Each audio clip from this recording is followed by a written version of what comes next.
I'm pretty sure I did introduce him by degrading him mercilessly and introducing you, Sky. And that is how we're going to start the Totally Awesome Podcast. Welcome to TAW. My name is JoshAgeddon. This is the worst podcast ever. So bad, tap out. We had some drama going on. No, you know what? I actually got all that out of my system. Hello, TAW Gaming. It's wonderful to see you again. I'm here, the Colonial Champion, Sean McCarty. That's Skyler Greenberg. We're going to have a nice, peaceful review. Are we? No, it's not going to be peaceful, okay? You are lying for your teeth. I am speak only the truths and multiples words and syllables and phrases and loud noises. What did you think of AEW Revolution, Skyler? Well, hold on. Before we even get through this, let me just say right now that this show of AEW Revolution was boring. It was boring. It was monotonous. It repeated itself over and over and over again. This show was an AEW show. And it's an AEW B pay-per-view. Because I think me and Josh again were talking about it. Revolution is so generic a name. Yeah. Yeah. Like, what's the Revolution? What's the Revolution? It's supposed Cody to be Rhodes is the Revolution. Well, Cody Rhodes ain't even here anymore. It's the WWE 13 menu screen. Whoa! Revolution! Ah! You know that song? Whatever. That's right. I agree with you, Sky. Awkward silences at all. No, this show, I wanted to like this show. I really did. And as usual, there is a good show buried underneath so much filler. Yeah. That's always what AEW is. It's their format, and they need to come to terms with it. And they need to have some sort of reckoning with it. I'll talk about it a little bit later, because there's no reason, buy-in included, that this show should be 5 hours long. Yeah, I agree. Josh, again, your thoughts. Okay, I am the perpetual and perennial AEW defender of the crew. Some may even call me an AEW apologist, but... Which you are. Okay, real quick, I do think that me being the AEW apologist and Skyler being the alleged WWE apologist, I don't know how to feel about that, because, I mean, at the end of the day, aren't we just being honest? And I'm your host, the middleman Colonial Champion, Yeah, Sean McCarty. Sean's usually in the middle. Yep. I love being the bottom boy, but anyway, as the guy who defends AEW more often than not, I also thought this show was kind of a letdown. Well, we've got. Having said that, you're probably still going to give a higher score than me or Sean. I don't know. Maybe. I don't know. I've as you said, Skyler, this is AEW's B show. Like, All Out always, All In always feels special. Double or Nothing always feels special. Full Gear always feels special. We've had 3 Revolutions now, and it always just feels there. This is like AEW's Backlash or Unforgiven or just some B pay-per-view where there's not really a gimmick and it's just there, and it's plot progression, kind of. And sadly, this was kind of the best one they've done up to this point. Yeah. At least in my opinion. Well... And that's kind of sad. I'm not even going to lie. I liked last year's AEW Revolution more than this one. Yeah. Unironically. Well, unironically, while laughing at the stupid goddamn sparklers. Yeah. Yeah, pretty much, yeah. Never forget. Never forget. So, Josh, again, I'm going to go on a wild limb here and say that you did not watch the buy-in. What did we talk about you peeking, Sean? Okay, so I am correct that you did not, in fact, watch the buy-in. No, I did not. Shower cameras notwithstanding. Did you watch the buy-in? Well, I wasn't going to until you told me that I have to watch the buy-in, so I'm like, okay, fine, I'll watch the buy-in. Man. Well, there was one thing on it that was worth going through. So, Josh, again, if you don't mind just being something of the reactor here while Skyler and I go through these 3 Real quick, Skyler saying Sean forced me to do this makes me think, because I've been watching old Raws. You are JBL, and Skyler is Shawn Michaels. You're just forcing him to. Well, that means I'm going to be quitting the podcast here in about a month. The thing Stay away from the Intercontinental title. The thing about it is I'm not being paid for this, okay? So whatever. Also, just saying, I've seen so many Raws from 2009, like over the past month or so, because I've been binge watching them. Just about every single one of them was better than the pay-per-view we watched here tonight. Oh, yeah. Just saying. Yeah, I would not disagree with that. But we kick things off with a women's match. It is Layla Hirsch, legit Layla Hirsch, versus the alien Chris Statlander.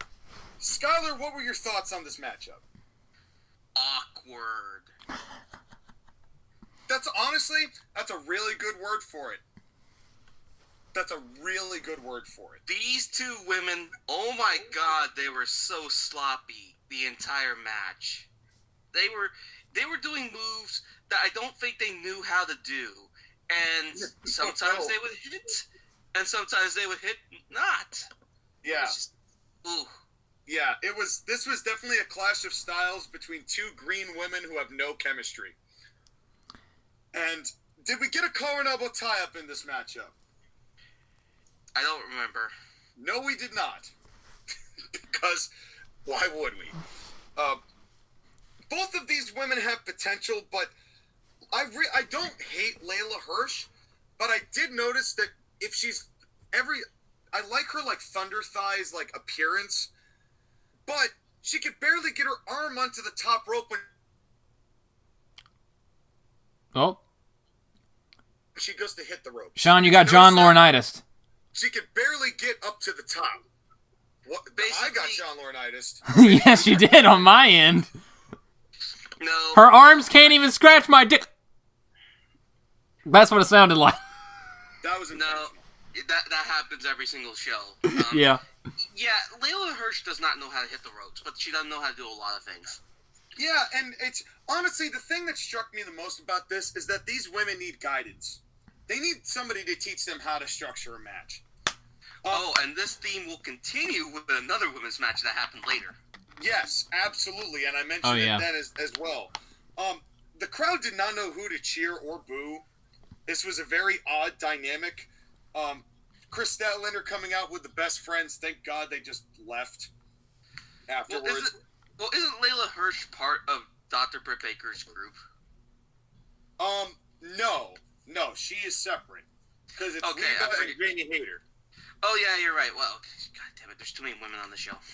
Yeah. That's something I never thought I'd hear you say. Wow, Skyler. No, hold on, Sean. Let me ask you a question, okay? With Layla Hirsch in particular, did you notice her ring gear? Yeah, it kind of reminded me of Kevin Owens a little bit. No, well, yes, but did you notice the colors?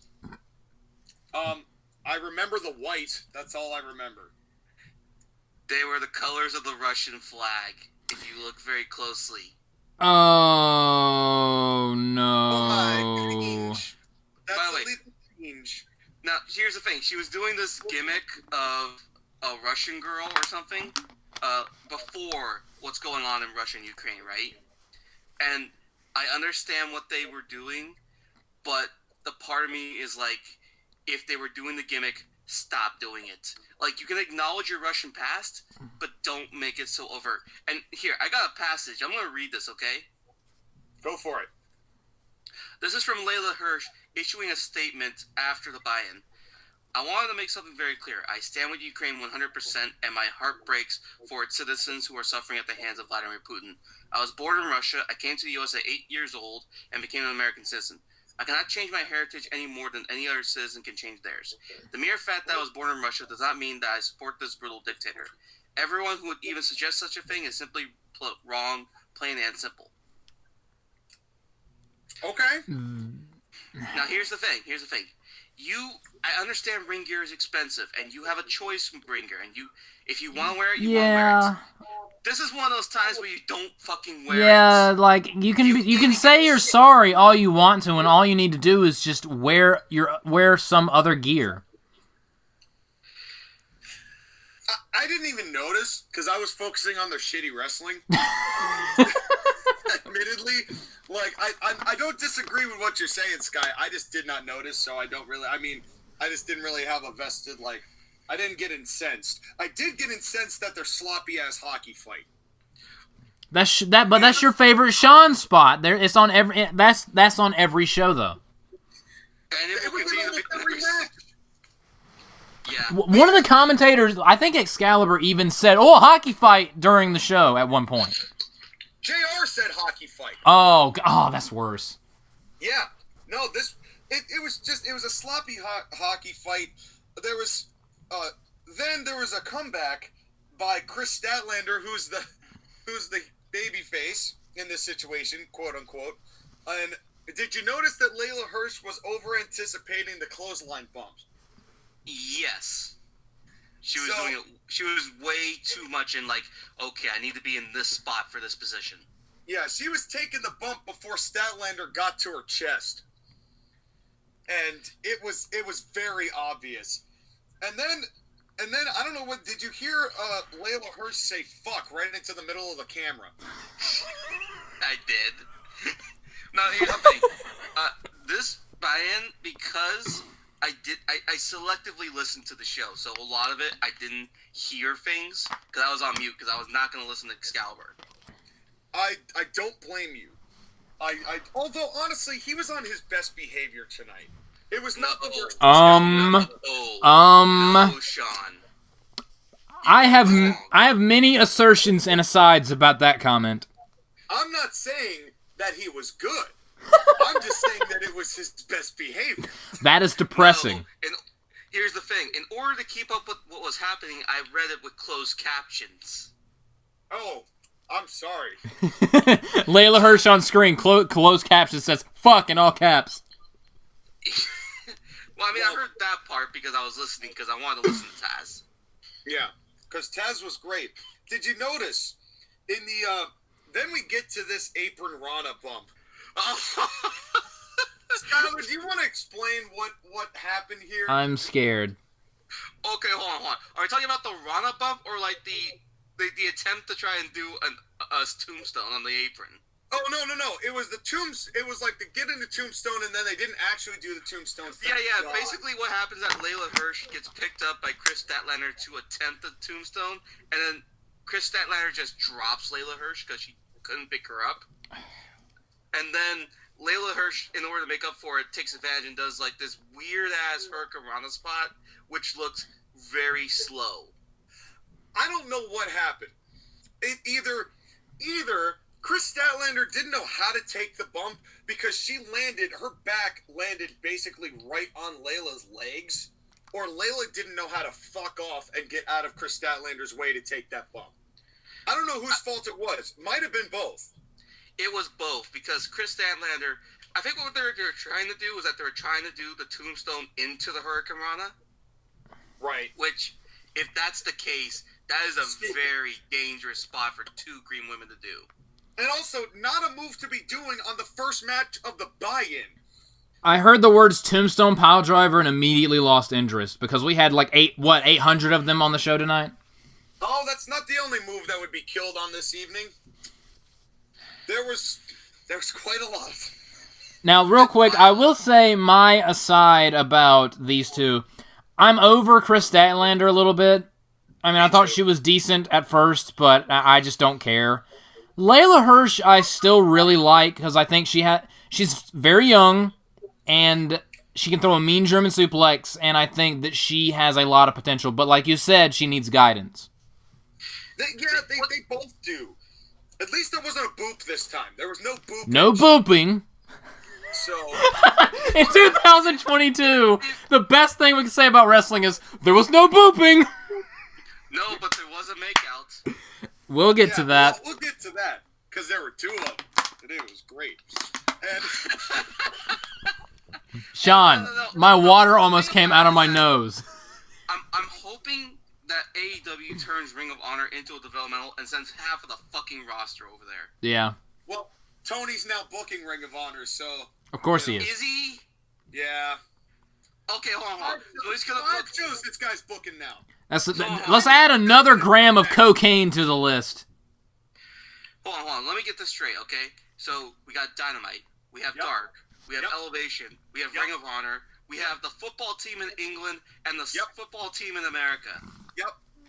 He's booking and 6 Rampage. different things. Ah, God. Yeah. And this This dude's head's gonna explode. To quote the great Rick James, cocaine's a hell of a drug. Yeah, yeah. By the way, I saw like a snippet of an interview with him and CM Punk. His face is just terrifying, honestly. Like his eyes darting everywhere, the smile that never changes. It's just he should not be on television. He's a creepy looking dude who looks like he's about to. He looks like he's constantly like right about to have a nervous breakdown, but never actually having the nervous breakdown. I mean, Tony Schiavone really needs that Bray Wyatt gimmick that you have from SWCG. Oh, wait a second. Hold up. What? Oh, we'll get to the children. Don't worry about that. We'll get to the goddamn children. But they do this weird fucking angle for a fuck finish, and I just didn't care. They did a fuck finish with. So there were a couple more things in this. First of all, if Layla was a heel, I would have liked her to act like it a little bit more. But again, I know I'm asking a lot here. The most heelish thing that happened was when Chris Statlander had a body scissors and was slapping the back of legit Layla Hirsch's head. That's the baby face, by the way. Fun facts. I've had about enough of them tired old tropes there, Sean.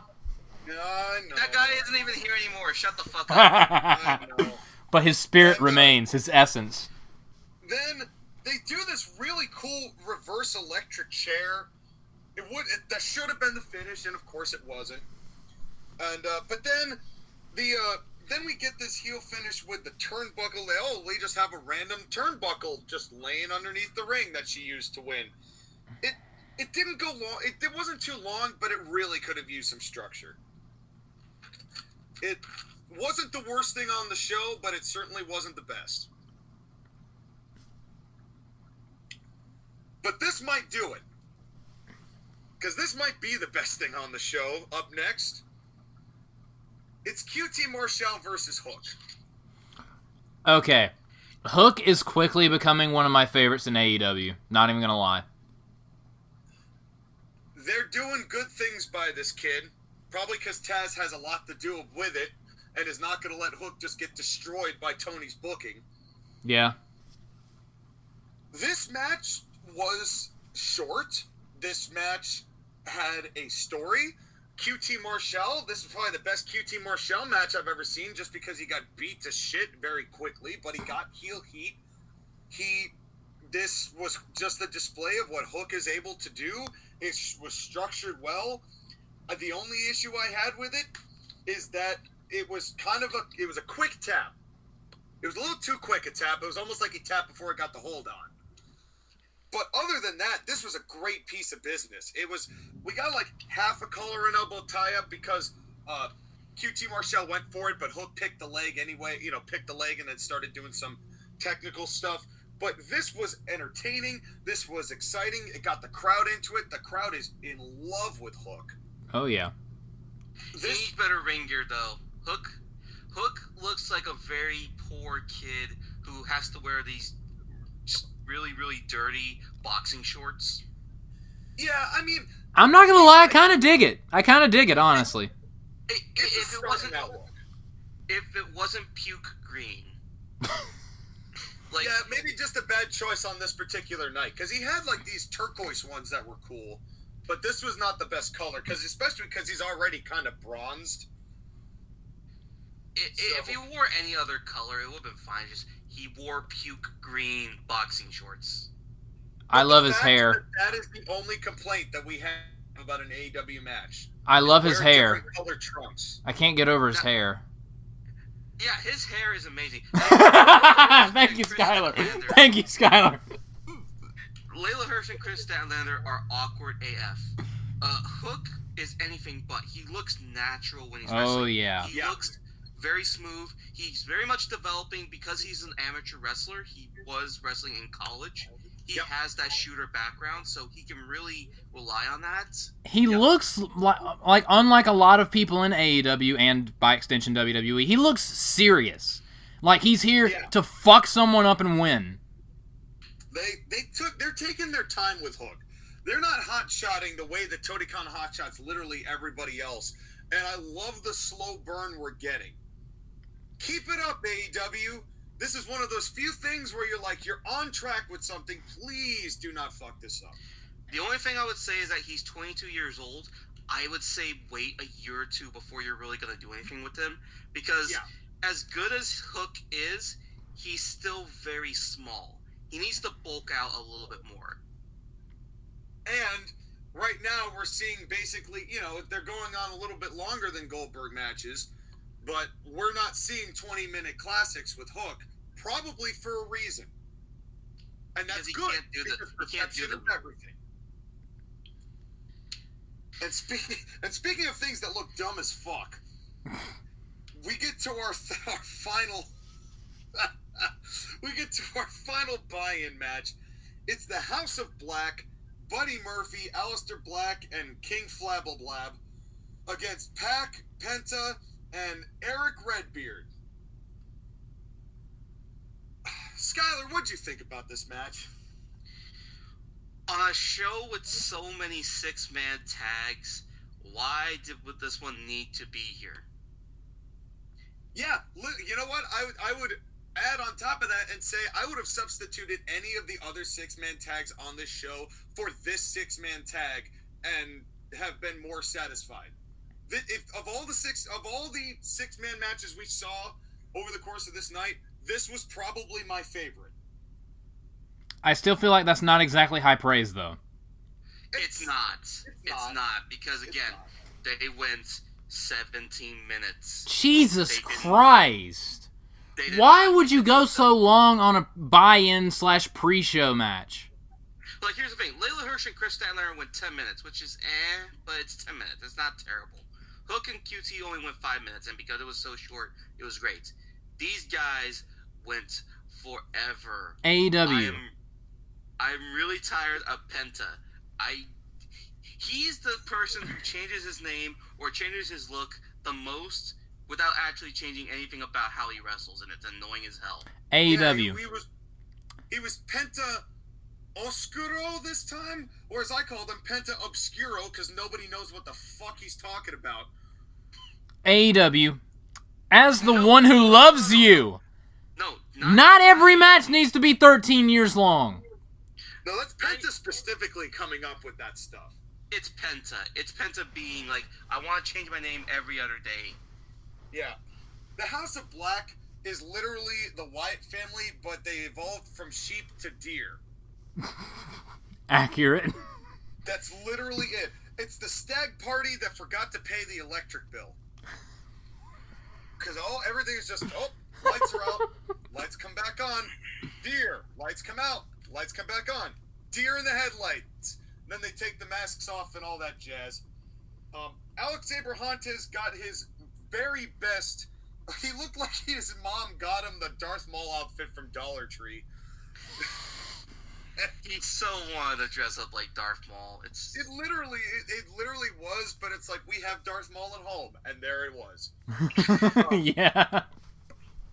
Did we get a car and elbow tie-up in this match? I doubt it. Good guess. So I counted just the pre-show for Colin Elbow, so we'll reset the counter at the main show. We got 0.5 out of 3 collar and elbow tie-ups for the buy-in. Amazing. But there were some good things about this match. The first 7 minutes, I liked. 7 to 10, I liked. Because it just, once it got to be, the comeback happened, and then we just kept going, then I lost interest. Once it devolved into a spot fest, as always, I lost interest. I mean, you always say it. Whenever someone does a comeback in a tag match, you have to go home in the next 2 or 3 minutes, or you're going to lose the crowd. You're going to lose the energy. Yeah. Yeah. This was, I did really like the, when Penta comes in and he's in the middle with Buddy Matthews, right? And they get into a little bit of an exchange. He knocks Buddy out of the ring, and Penta's about to go for a dive. He turns around to hit the ropes, and Buddy has come back in and just dead stared him in a crawl position. That was cool. I did like Buddy Matthews in this match because he was stiff, he was hard. Some of his stuff looked devastating. He looked good. The Eric Redbeard and Brody King tattooed titty bump fight I could have done without. Okay. Who the hell is Brody King, and why the hell does he exist? He is King Flower. He's literally, it's like someone took Aleister Black and attached him to a helium machine.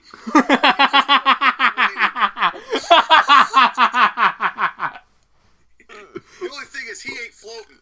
That description is amazing. So, and I know you understand that because they have those big ass fucking pumps at Dollar Tree where you have to blow up those goddamn birthday balloons. Oh God, I used to work at Dollar Tree, and they also have that at Dollar General. But ours, thank God, ours is always broken.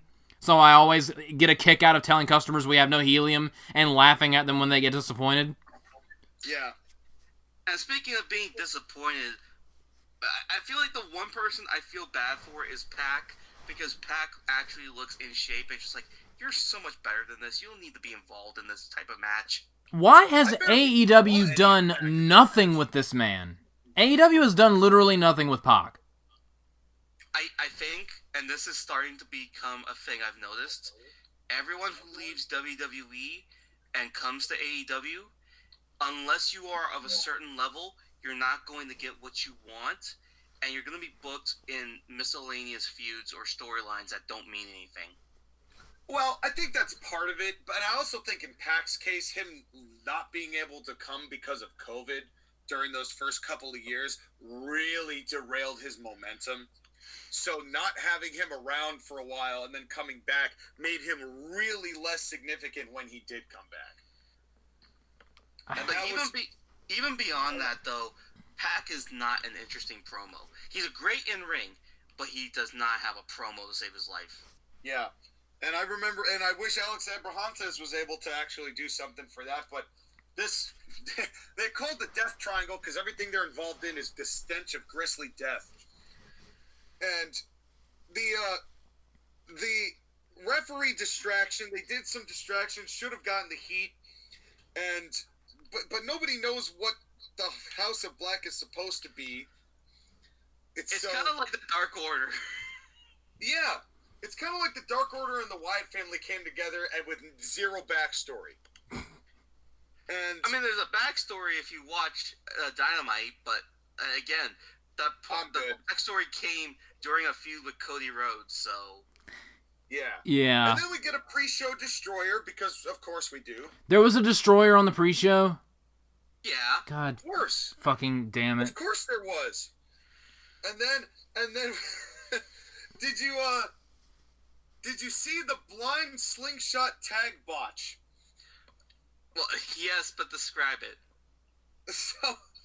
So I forget which one of them it was, but one of them goes to slingshot. I think it was Alistair. I think it was Malachi Black trying to bring not Redbeard, but I think it might have actually been Pac. Slingshot into the ropes to get to the tag, and he went for the tag to actually like get it blind, but instead of actually like hitting over, Penta's arm was like, Eric Redbeard's arm was like down near his chest, and Penta went way over him, so he ended up like tagging his titty, and it was just like a major whiff. And then Redbeard comes in, and they do this, and then we get another botch. Because, it was Buddy Matthews. Because Buddy Matthews then hits the ropes, and they do another blind tag, this time for Malachi, and this, I don't know whether did you see this guy, where Buddy goes to reach his hand out as he's hitting the ropes to get ready for the blind tag, to touch the hand, and Malachi Black tags the shoulder anyway. Shame upon them. Shame. It was like, I'm like, oh, come on. He set you up for it. That might be the first time I've ever seen somebody just deliberately backslap when somebody is offered an actual blind tag. So, and then this just devolved. And then everyone was on all fours like they're about to kiss like cats do. This show was very sexual in a weird way. I don't know why. Yeah. Marvin Gaye, sponsored by Marvin Gaye, by AEW Revolution, sexual healing. And, but I have one of my favorite things about this match. Buddy's curb stomp should be the only curb stomp done by anyone ever. Even Dr. Britt Baker? I mean, especially Dr. Britt Baker. Especially Dr. Britt Baker. I never want to see her do a curb stomp ever again. Oh, we'll get to that. We'll get to that. Jesus Christ. Buddy literally wrenched the arms back, took the foot, put it on, I think it was Penta's head, went 1, 2, wham! And just like full force put his foot into the back, into the head, into the mat. It looked like it literally killed him. But did that get a 2 count? I don't think he even got to the pin. Exactly. Of course not. Why would he? Package pile driver on the apron because no, they cannot resist doing an apron spot in every match. They can't resist doing a pile driver spot on the apron. Yeah, they can't resist doing pile drivers in every match too. And then, after I thought it couldn't go on any longer, we get the finish where they get a black mass on this, although it didn't hit, so it looked like black ass. But not the kind of black ass I like. All right. But it just looked like, it just looked like badass. And then the whole premise of this was that Eric Redbeard was supposed to be the big difference maker and the one who's going to be the game changer of the team that evens the odds. And he gets pinned. We're just not on Tony's level. Clearly, we're just down here, and he's just up there. You remember? Do you remember how back in 2014 when they were doing Team Cena versus the Authority, and they spent so much time hyping up Ryback being in that match, God damn it, Josh! and then they immediately eliminated him. God damn it, Josh! Again, I was thinking exactly the same thing. How'd you read my mind? Because we've been doing this for way too long. Yeah. And then, just to put a little icing on the cake, and also to retract the statement I said earlier, at the very end, Excalibur said, and Eric Rowan got pinned. Of course. Again. Jesus. Commentator of the year. 2 Oh, times. man. In what universe? In the AEW universe. In Dave Meltzer's universe. In ours. This is why we live in the worst timeline. Well, we're not there yet. Oh, God. We haven't even gotten started. So shall we start the show? Can I just say that I already knew this was not going to go well?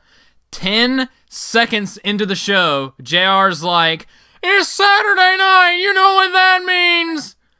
We're coming to you live from..." Tony, where are we? Hold on. Is it? First off, wasn't the show on a Sunday? I don't care. Yeah, It was. yeah, sure was. Secondly, you're in Orlando, Florida. You should know where the hell you're going. 10 seconds into the show, and the first voice we hear does not know where they are. They are, I love you, but you gotta figure out something else. Jesus Christ. Also, real quick, again, I'm the AEW apologist here. I am so sick of every show starting with, "And you know what that means?" I get it. You're doing a tribute to Brody Lee. That's fine. But every single show starts off this way. It's old. It's cringe. And I hate it. Stop opening the show with that line. Well, Josh, again, because you've been silent for the matches this whole thing, we're going to let you lead off with the first match. And we're at the first match, and you know what that means. Yeah. Okay. Judas in my heart. God. Speaking of things that are fucking cringe, also stop showing the fat, disgusting fans in the audience singing Judas terribly. I'm so sick and tired of looking at and listening to these fucking geeks in the audience move their mouths in the same, like, the mouths and the lip flaps are in the same, like, the same rhythm of the song, but it's nails on a chalkboard. It is nails on a chalkboard. Let me counter that, Josh, again by saying there is nothing more satisfying than watching them pan to people who don't know the lyrics. And they're trying, but they're like, yeah. These people, they sound like nails on a chalkboard, and they even look like nails on a chalkboard. That doesn't even make sense, but that's how I feel. Well, I hate these people. So already it's a three hit knockout to start the show. JR doesn't know where we live. JR starts off with a line we hear every single night, and we have the audience singing terribly. So already I'm like, this is not off to a good start. And then Eddie Kingston just saunters in and suplexes Jericho on the top of his head, which was... Saunter's not the word. No, like he was ready to go. He burst through like the freaking Kool-Aid Man, not like Otis, but like actually like about to murder someone. And then he actually tried to murder Chris Jericho, and it was fucking awesome. Yeah. Skyler, your thoughts on this matchup as a whole before we really get deep diving into it? This was a match that was better than it had any right to be, and it's not because of Chris Jericho. I mean, he tried and he held up his part, but we all know the real reason why this match was good. Because of Eddie Mo-fucking Kingston. Because of Terry Funk. Yeah. The modern day Terry Funk, Eddie Kingston. This didn't need a collar and elbow tie-up. Didn't need it. Wasn't even going to fault him for it. Because as soon as Kingston started like marching his ass down there, I'm like, oh shit, it's on. Yeah. I cannot remember the last time that somebody has made me immediately be like, oh snap, in professional wrestling. It's been a long time. It was great. Somebody has looked ready to fight from the get-go. It was great. Well, the answer would be the last time that Eddie Kingston wrestled against CM Punk. Yeah, that too. Yeah. Because Kingston's always like that, and Kingston is easily like top 3 of my favorite people at AEW. Like everything he does, every match he's had, yeah, he works his specific style of match. Sometimes it works, sometimes it doesn't. But I always believe in what Eddie Kingston's doing. But that's the thing, is that this was an Eddie Kingston style match more than it was a Jericho style match, and I'm all thankful for it. Thank God. Yeah. But I will say that, to Jericho's defense, he did look a lot more toned than he was. He must have heard our consistent... Yeah, we bullied him into losing weight. Good. Having said that, Chris Jericho is so fat, the Lionsault should be renamed the Cannonbomb. We'll get AEW's legal team on that. We definitely will. And but this match, here's the thing.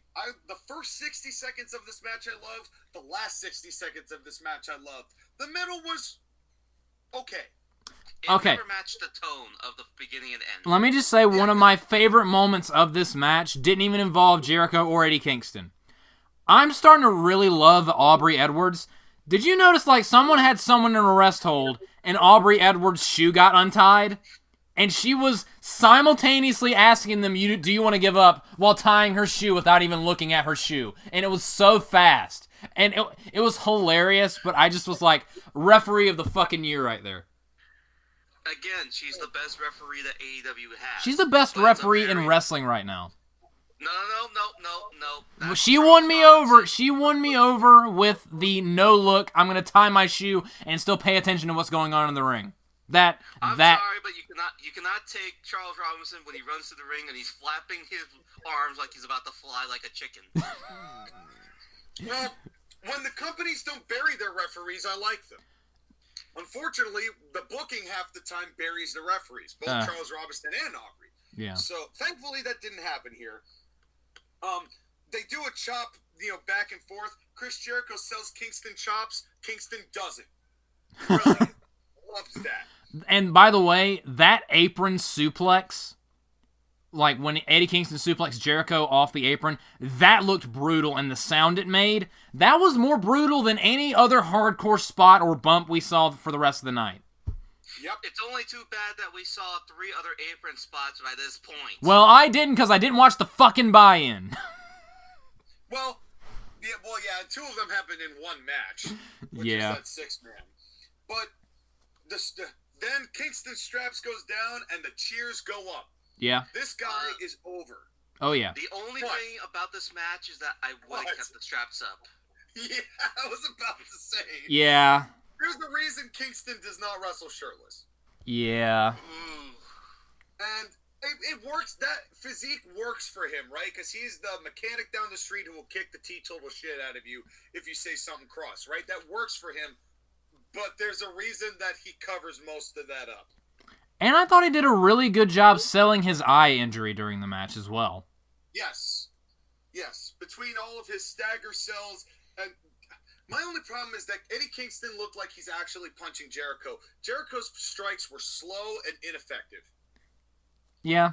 I mean, that's just Chris Jericho at this point, right? Yeah. You know, and then Tony Schiavone gets into this, well, he was there Chris Jericho in 1996 in another company, and I was there for it, and for his first few matches, and JR's like, yeah, there was this thing called Smoky Mountain.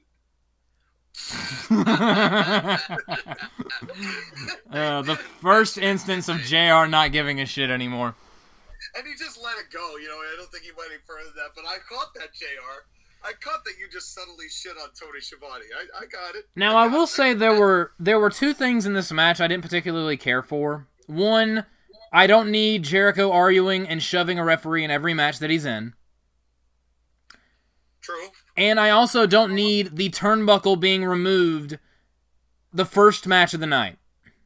Which they didn't use. Well, actually, they did. It's just the way they used it was stupid. He tried to do the Judas effect, but Eddie Kingston moved out of the way. But Jericho, because he's, old man, fat Jericho, he tried to elbow the metal turnbuckle, but he kind of whiffed it. And so it's like, oh, my elbow! But it didn't... Why? It didn't even register with me. Because it registered with me, but I was immediately like, what a stupid idea for a spot. Yeah. Why would... Wow, I Judas effect the turnbuckle. That's stupid. Yeah. But, I mean, considering what happened shortly thereafter, here's my only complaint about this match, and then we'll talk about the finish. I didn't love the format of this match, because even though this was huge for Eddie, this whole thing was for Eddie, this match still felt like it was made only to make Jericho look like he could do all the popular people shit. I mean, Jericho has to get his booking in. Yeah. I know. I'm picking at nits there. It just felt like, even though this was to get Kingston over, it still felt like this was about Jericho. And it shouldn't be. And it shouldn't have been, especially given how this finish went. Yeah. So, this finish is, after this missed Judas effect, after Jericho's already taken a back fist, he misses the Judas effect, 3 more back fists that rock Jericho down, and then I forget the name of this move that Kingston put on Jericho. Where this arm, he wrenches the arm, he wrenches the neck with his legs, he stepped over him. Tell me that this is not the modern version of Terry Funk's step over toe hold. Yeah, pretty much, yeah. Yeah, pretty much. Yeah. 3 wrenches, Jericho taps, the people go bananas, and I loved it. I loved this finish. Yes. They did something super simple as the afters. Jericho just doesn't want to shake the hand, which he tapped out, so I don't know why he would. Yeah, and he's the heel, so. Yeah, but this was like pretty much confirming the heel turn for Jericho. And Eddie needed this win. Because Yes. the last couple pay-per-views, he's looked great, but he lost. He needed this win so bad, and they gave it to him, and that was great. Yeah. Can you imagine if they had him lose to Jericho? Yes. That would have sucked. Well, Yeah. having said that, have you both heard what happened on Dynamite? Oh no, did he immediately lose him? Who'd he lose to? No. Let me go ahead and begin this, okay? So Jericho comes out to the ring. He does a promo about not shaking Kingston's hand and feeling sorry. So he asks Kingston to come out. Kingston comes out, talks about his support, talks about how much he loved Jericho when he was growing up, and really does appreciate everything that he did for him. So they shake hands. Then 2.0 and Daniel Garcia arrive, and they attack Jericho and Kingston. And then here comes Santana Ortiz to save everybody. And Santana Ortiz save everybody, and everything's going good. And then Jericho attacks Santana Ortiz with 2.0 and Daniel Garcia, and they start destroying them and Kingston. And Chris Jericho starts a new stable he has dubbed the Chris Jericho Appreciation Society. consisting of Chris Jericho, 2.0, Daniel Garcia, and Jake Hager.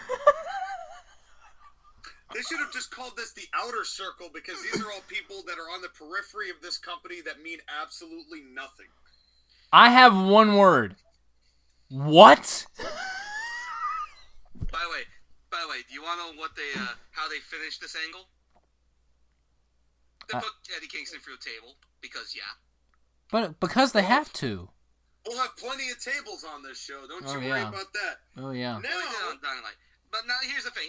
Okay, it's clear that they're going to continue this, and Jericho will get his victory back. Let's enjoy this for the moment, though. But fairly, at this point, I don't know if that even matters, because realistically, this was on one of their 4 pay-per-view. It obviously was very well received by the fans and by critics alike, considering that we all somewhat liked this match. And it was one of the better things on the show. This did Eddie, I think, got more over on this show than anybody else got over on this show. Yeah, but Chris Jericho is so fat, he has eaten Eddie Kingston's push. Well, or he's getting ready to. He's just sharpening the knife and he's getting the fork out of his back pocket. But speaking of things to eat, speaking of eating things instead of enjoying professional wrestling, which is what I'm about to do, we've got a triple threat tag team title match. Oh boy, here we go. It is the Young Bucks versus... I actually put down Wrestling's Finest, but... If you are not subscribed to the Court Martial Podcast, you're not going to get that. That's right. Go subscribe. Wrestling's Finest is on ACPW, and they're actually used properly. Instead, we get Red Dragon, Bobby Fish and Kyle O'Reilly, and the tag champions of Jungle Boy and Luchasaurus.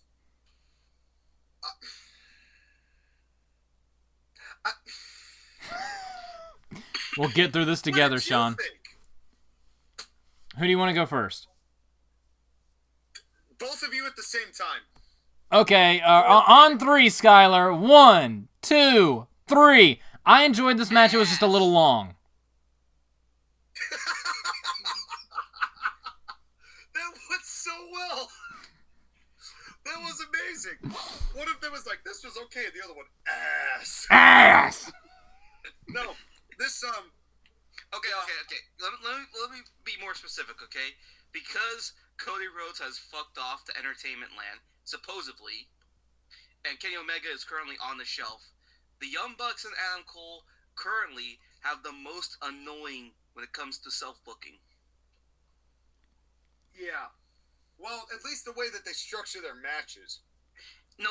And the whole, we're fighting with each other, but we should be friends, but we're fighting with each other, but we should be friends. God damn it, the Young Bucks watch too much High School Musical. That's because they never evolved past high school.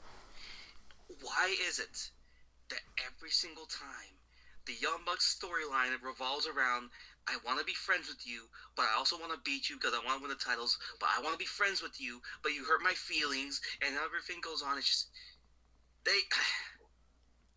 they're the worst. They were upset they never got that part in the High School Musical drama class as shows.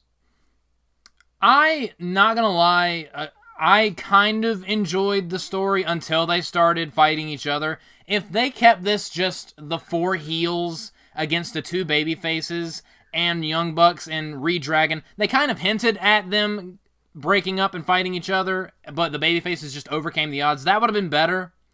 But yeah, once they started fighting each other, then I was like, okay, this is something I've seen before. But me personally, yeah, they did every move under the sun in this match. One thing that really got on my nerves was basically the springboard Canadian Destroyer on Luchasaurus that he immediately no-sold. That got on my nerves. Must have missed that. You might have blacked out from rage. No, hold on, Sean, be honest. How much of this match did you fast forward? Only about 7 minutes out of 19. Okay, I will say there was one thing in this match that made my jaw drop. Jungle Boy's top rope Hurricane Rana on one buck right into a German suplex on the other young buck in one motion. That was fantastic. I loved that. Because it was insanely athletic and it was perfectly timed. That was great. And But they also did a trillion moves, and I was like, okay, they're doing a lot of stuff, and now the match is starting to go a little long, and you can take it home now. But I will say, through all of that, I'm glad that they gave Jurassic Express the clean win. They did. Even though you may not have liked the match, they still put him over. Did they, though? Yeah. Did they? I will say yes. They put over, but they didn't get any more over. Yeah, that is true. I mean, they didn't lose the titles. They pinned the Young Bucks with... And I really liked the back suplex into the powerbomb. I thought that's a cool move idea. I don't know if I would have that be a finishing move, but, I mean, whatever works. Yeah. Again, because the Young Bucks insist on every single one of their matches, and by default, every single one of the tag team matches having so many moves, they look so great in defeat because look at how much punishment it took for them to lose. Matt Jackson must be taking the Ultimate Warrior steroids because he kicks out of goddamn everything. I mean, everything. This dude could be hit by a bus and then have a meteorite fall from the sky and land square on his jaw, and he would still kick out at 2. Because that's how they book themselves. Yeah. But I will say this. First of all, what were your guys' thoughts on these Ring of Honor entrances? Did them all night, and you know that it's Tony going, look at the new toy I bought. Well, I didn't notice the one for Redragon. Because, again, I have never really watched all that much ROH. But the one I'll talk about the one later on in the show when we get to it. Well, Josh, again, you just proved my point. Because all these Ring of Honor entrances cater specifically to their bubble. But that's and what not Tony even their audience understood them. Not even their audience got it. But the thing about it is that that's what Tony Khan does. He books to the very, very niche audience because he doesn't want to grow any bigger than he is. He is confined to being that guy with a 1 million people viewing it, and that's it. He doesn't want to grow the audience beyond what it is already. That's very obvious. And this just... It didn't really get it. It didn't excite me when that happened. I did love Bobby Fish's smack talk as we got into this. Like, when it first started, he was loud. He was being a dick. And that's what you want to be. You know, these two are great when they're not in a 6-man triple threat tag.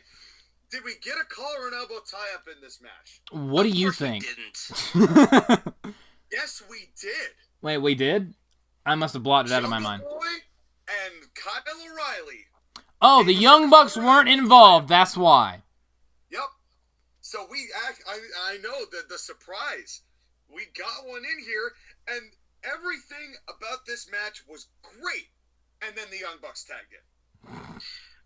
Okay. But I have a very specific message I want to give to one of the wrestlers in this match, okay? Oh, no. Brace for impact. Kyle Edward Greenwood, a.k.a. Kyle O'Reilly, why did you leave NXT for this? You knew that after that Adam Cole storyline you had with him, that you were a singles guy, and maybe you would not have done anything great in WWE, but at least you would still have had an identity. Why would you do this to be a flunky for Adam Cole again? Let me ask you this, Sky. Would he have had an identity?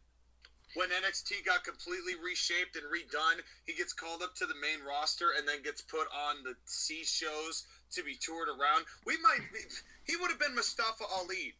We would have gone from him being on TV and doing stupid shit like he's doing with the Young Bucks to never seeing Kyle O'Reilly ever again. Yeah, I mean, if he's in AEW, he's on a pay-per-view. If he was in WWE, he might be lucky to get on main event. I will counter you by saying I would rather not see him than see him involved with the Young Bucks. Yeah, I'd say we're all right on this situation. The wrestling business just isn't kind to Kyle O'Reilly at this moment. Because he needs an actual wrestling promotion. But just think of it from his perspective. If you're him, I mean, like, is there a better option? No. Control your narrative. Oh no! Sean, why don't you control your narrative in the corner? And you think about what you did for the last 2 minutes. Sorry, I couldn't hear you, Sky. I was coughing because I was laughing at my own joke. Why don't you control your narrative and you stand in the corner and you think about what you just did? When is their first show gonna be? Just curious. In April or something. Oh, joy. Well, then, what happened here is it just devolved, and legit, my eyes just glazed over. My eyes legitimately just glazed over, and I was just like, I can't focus. Because I physically cannot get through these Young Bucks matches, because when it just turns into gymnastics, I can't invest. I cannot invest. And I like Fish and O'Reilly. I like Jungle Boy, but I just can't be interested. Wait, Control Your Narrative already had a wrestling show? Wait, they did? Wait, what? Yeah, they did on March 5th in Orlando. Oh. Amazing. We need to watch that show. No. See if it was any good. No. Well, the fact that it came and went and nobody said shit tells me it probably wasn't that great. I'm curious. I need to find some shit out. But apparently their next show is March 31st in Dallas, Texas, because of course WrestleMania. Wait, hold on. Control Your Nutrition. What the hell is this website? What? Bro, my brother would like that website because he needs his protein synthesis. Wait, they sell seasonings? yeah, No. Listen to this. Control your beef. Control your fish. Control your chicken. Control your veggies. What is happening right now? I'm gonna stick to the Brock Lesnar blend, thanks though. I'm gonna stick to the one that gives me monster energy. I'm gonna stick to the Brock Lesnar blend that I can buy in a 4-pound, 5-gallon bucket. No. Do you want me to make this even better? Please do. Give me 1 second. I want you guys to turn your attention to our group chat, and I want you to look at this picture I'm gonna post right now. Okay? I'm so scared. So for literally everybody who is not a part of that group chat, I'll post it on my review. Don't worry, it's just more editing for me. More editing for me. Yes, but here's the thing. Look at this dumbass picture. Fucking.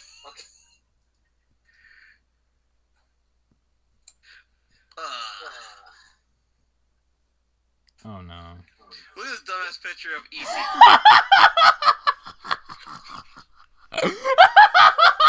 My stupid laptop. God damn it. Jesus Christ. He looks. Oh my God. He looks like Shane from The Walking Dead.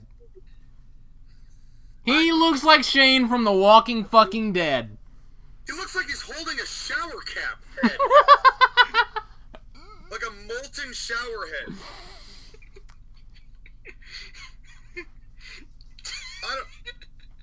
I don't even know what to say. I don't even know what to say. I'm very bothered. Is this stuff gonna be any good? I'm tapping out. Oh, come on, we ain't even there yet. This is match 2. Let me ask you two a question here. So, the fans all night, pretty much every match, started chanting, "This is awesome." So, if they chant "This is awesome" for every match, and every match is awesome, doesn't that make it lose all its fucking meaning? Pretty much, yeah. Basically, you're asking if people are stupid? The answer is yes. I'm not asking. He's pointing it out. Okay, I'm just double checking because you know that everybody that watches this show is stupid. So then I finally just get so bored that I'm like, I'm gonna follow the philosophy of I can skip 12 minutes of any Young Bucks match in the middle somewhere and not miss anything. And I think I was still proven right, because I skipped 7 minutes to the finish and I come back to see Luchasaurus completely miss a heel kick that Nick Jackson sells still. and then we get the Jurassic Express for the win. 19 minutes of fake, predetermined, coordinated gymnastics. Hard pass. I enjoyed it. I just thought it was too long. I guess I'm the weird one. Well, speaking of weird, why don't we start reaching for brass rings? Yeah. What Skyler said. Yeah, let's reach for those brass rings. Why was this third on the card? Well, because Tony Khan has no idea how to structure a paper. Okay, that was another issue I had with this whole show. The match placement on this show was just weird. Yo, JoshAgeddon. Oh no. JoshAgeddon, look at me. I'm looking. Yo.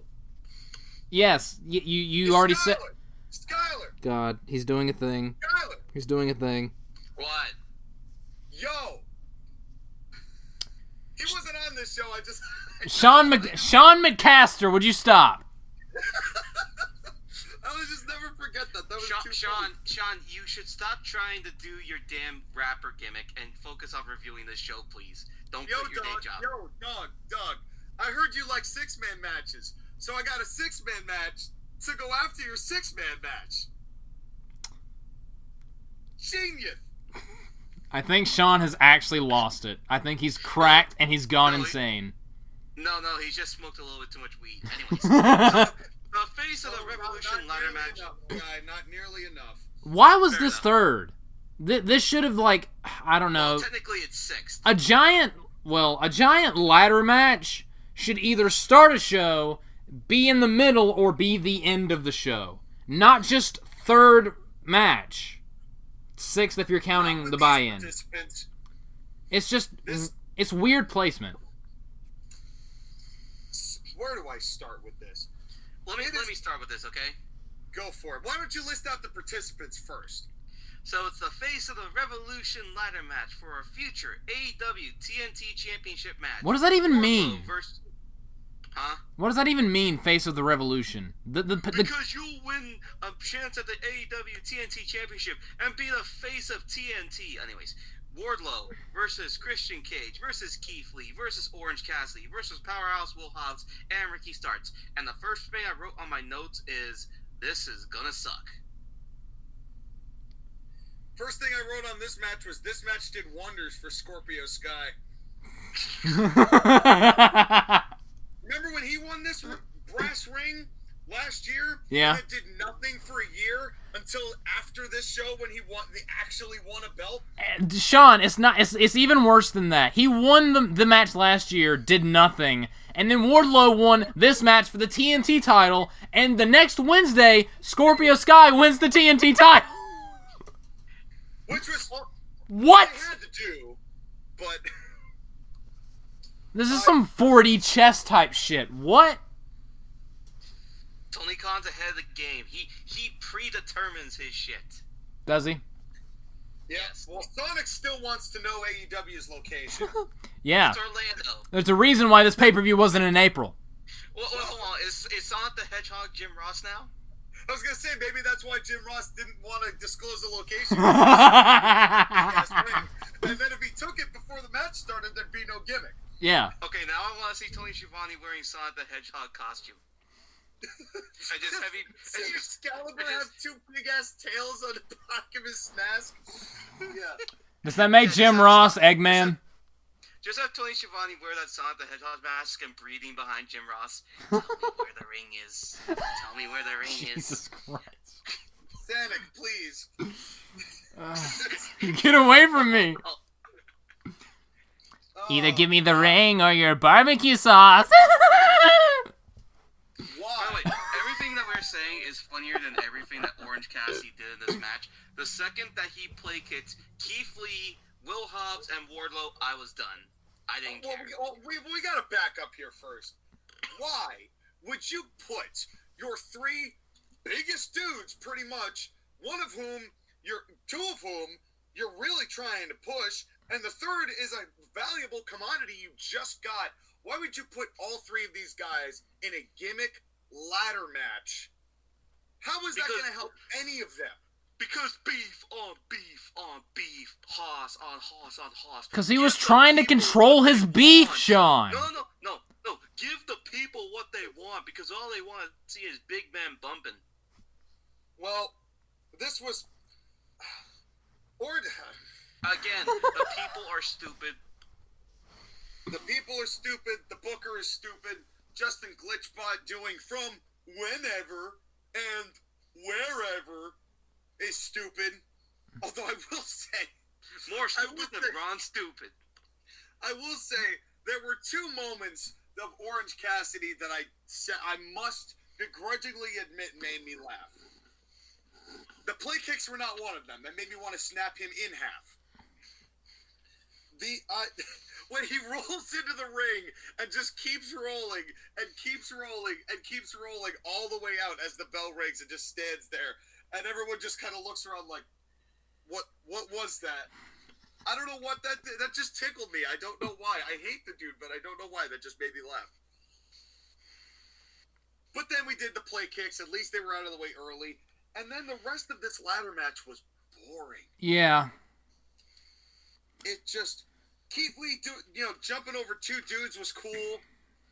But it was just boring. This was the most tame, timid, playing it safe ladder match I've seen since the 2012 Raw Money in the Bank ladder match that John Cena won.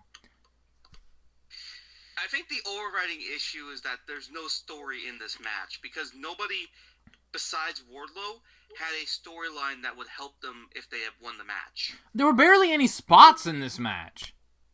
No, there were spots. Well, not like insane ladder match spots, just dumb, look at this wacky shit I can do with a ladder spots. Well, because AEW has done so many gimmicks and done so many spots, you can't really do anything anymore. Yeah, well, they would beg to differ. Because, you know what? We gonna do more spots. You think we're not gonna be able to do spots? Au contraire. Again, Eddie Kingston suplexing Jericho from the apron to the floor, and that thud was more intense and just, oh my god, that was dangerous than anything in this ladder match. Well, Chris Jericho is so fat when he hits the ground, a 4.3 earthquake happens. Yes. In Orlando. Yeah. Nonetheless, and the ripple effect causes the Gulf of Mexico to just completely overflow and hit somewhere on the side of Mobile, Alabama, causing massive flooding. But, But enough of that natural disasters. Speaking of disasters, though, Orange Cassidy climbing the ladder with his hands in his pockets. I just wish they'd stop making the hands in his pockets a thing. No, they will continue to do so. Because that's the only personality he's got. Is putting that in the pockets. Although there was another moment of Orange Cassidy's that made me laugh. And that was when, they did the very coordinated spot of Keith Lee and Wardlow holding on to the ladder. And Orange Cassidy went to climb up it. And they're holding it horizontally and he's going to grab for the brass ring. So they shake it a little bit and he gets to the ball spot where he hits his balls in between the ladder rungs, and as they're dropping the ladder, you can see Orange Cassidy staring the hard cam going, no!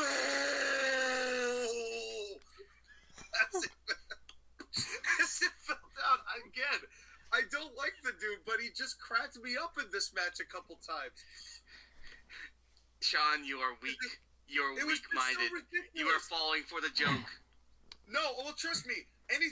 He's not a wrestler. I'm not saying that he is. And I don't like any of his wrestling that he does, but he had two moments in this match, because the match like this is caters more to what Orange Cassidy does and will do, and can do, which is little. But a 6-man spot fest with some ridiculous camera angles, that's what Orange Cassidy is. This guy wrestled Chris Jericho in a Mimosa Mayhem match. So, I don't expect very much from him. The fact that he has these couple of moments, that's all I'm giving him. That's all he's got, so that's all I'm giving him. And you just mentioned...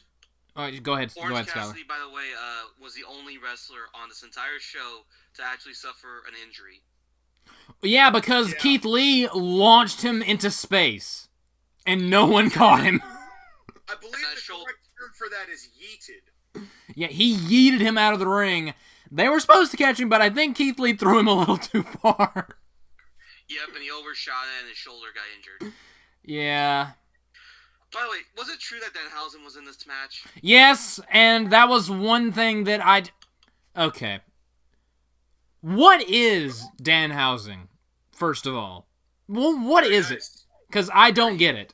He's the Joker if the Joker was not a murderer. He's the Shrek 2 leprechauns that show up randomly and ask you for gold or give you some items or some shit. And he just comes around and then he just disappears. Does he wrestle?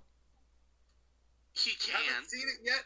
Hope he doesn't. This is one of the... Okay, I'm obviously a smark. I'm huge into pro wrestling. I'm a bit of a mark.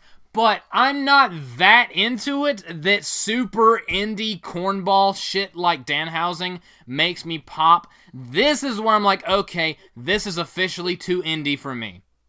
He should turn it to a real estate, like a realtor. And welcome to Danhausen. I'm going to sell you this house. And his partners are Primo and Epico. The shining stars in Danhausen. No. We need a skit where Danhausen tries to sell a house to Orange Cassidy. Oh my god. This is... And Orange Cassidy's like, whatever. But before Danhausen, who did nothing, by the way. Yeah, he was just a cameo. He stand up there and goes, yes, I cast spell on you, and I cast spell on you. Okay, I'm out. That was it. That's was honestly what he did. Again, what the hell? He's being paid so much money to do nothing. Yep. But before this, there was a cool spot. Because I really liked that. I think it was Wardlow and Powerhouse Hobbs pulled the ladder apart. So they showcased their strength, right? They were both trying to go for the ladder and they ended up just breaking the ladder in half. I'm like, all right, two big guys pulling off a ladder. Cool. Cool with it. And then we get this massive table spot that knocks out two big boys in this match. And nobody saw it because the tables you couldn't see. All you heard was the crash of, they went through tables. And then they very dimly lit them afterwards to be like, oh yeah, they crashed into something. I hated that spot so much. Dude, do we have to have up the ramp brawling in a ladder match? Because the idea is they're doing that spot with a table while everyone in the ring is selling, waiting for them to get done with that spot. Yep. It's so contrived. Just like the spot you mentioned earlier where both Wardlow and Keith Lee, or whoever it was, Will Hobbs probably, had the ladder with Orange Cassidy on top of it. Just drop the ladder! Don't wait for him to skin the cat. Just drop the fucking ladder. And the weird human pyramid spot where there was three guys on top of each other. And one of them tried to jump on top to grab the ring. Disperse! Don't just sit there. Josh again. Mm-hmm. Yes. Bugs Bunny says no. I hated it. And then JR said my favorite line in this whole match, right as Wardlow was about to win, he goes, is this train wreck almost over? Yeah, I remember that. Less enthusiasm than I just did. Even the massive power bomb from Wardlow to whoever the other guy was, Ricky Starks, I think, onto the ladder bridge. That, in theory, that's a devastating thing to do, especially since he had neck surgery. It was so gentle, though. Probably because he had neck surgery. But still, the spot was just kind of lame. Yeah, the whole match was kind of lame. Yeah. I got a controversial opinion. I'm starting to come down on Keith Lee. Oh no. Not his fault that 3 weeks in they've treated him like utter garbage. It's not even necessarily that. It's just that when we saw Keith Lee in WWE, he could wrestle, but he couldn't cut a promo, and we were like, maybe it's because WWE is not letting him cut the promos that he wants to do. He has that debut match on AEW, looks dominant, and then he's had 2 straight weeks where he's done interview segments, and they keep getting interrupted by Will Hobbs and Ricky Starks, who come in and shit-talk him, right? Keith Lee, in the very few moments that we have actually heard him, doesn't sound like a man. He sounds like a overly dramatic high school drama kid, and I hate to say it, but Keith Lee, he does everything in the ring cool, but I don't know. I'm just. Ugh. I hope that we can see better with time, but I'm not overly enthusiastic that AEW is going to be the place to showcase his strengths. Honestly, I kind of feel the same way. The way he talks, he's a smart guy, but he tries to talk and sound like he's smart, and it just doesn't work in his promos. Like the deep in thought, oh, I'm speaking like I'm doing a science documentary. I'm just like, okay. Yeah. He doesn't sound like a wrestler. He's trying to sound like a college professor. The brain is made up of billions and billions of neurons. Oh, yeah, I was going to say, I'll give you a reference for you kids out there. He sounds like Peter Graves from Biography. That's a reference. That's a deep cut. Yeah. That's a deep cut reference. They're like, I'm going to fight you here on Biography. That's like his whole deal. Overall, this match, it wasn't the WWE formulaic Money in the Bank style that I've gotten so sick of, but there was basically the same level of unhelpful to anybody but Wardlow. It was just timid, tame, boring, and nothing happening.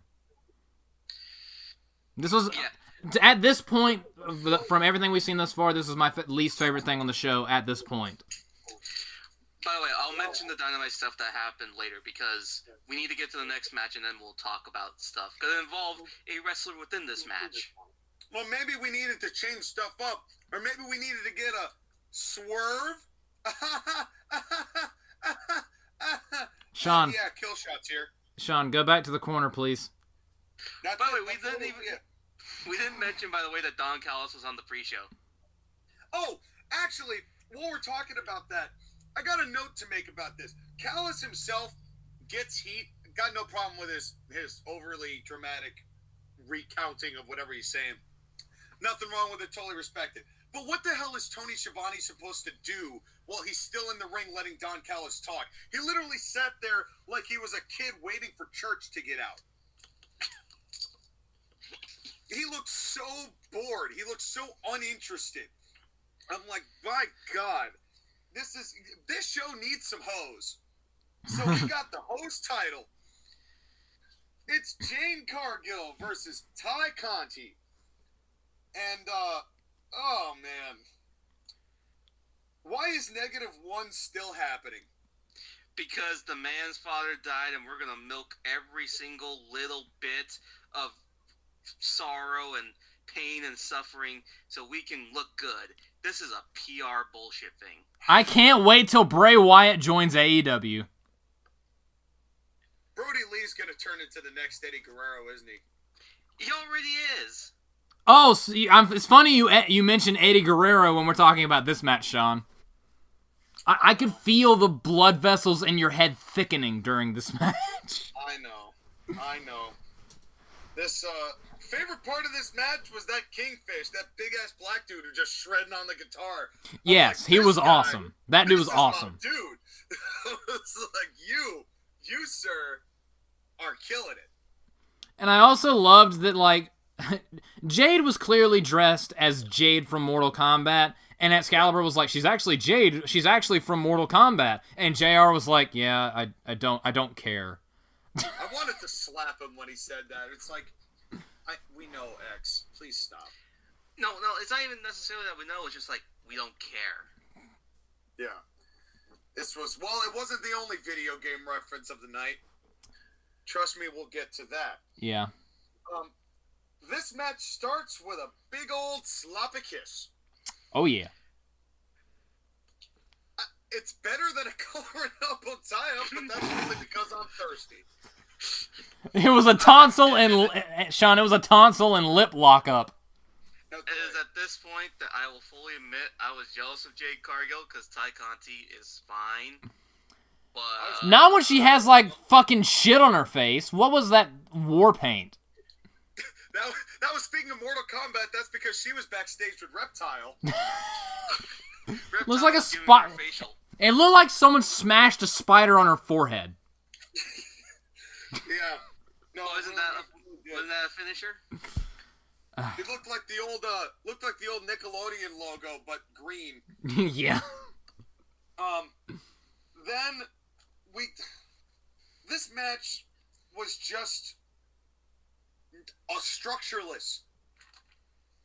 It was just two women doing moves back and forth. I hate beyond all belief Jade's ostrich kicks that she does on the ground, where she like lifts up her knees, she's like, and it's just like you expect her to try and fly away short distances.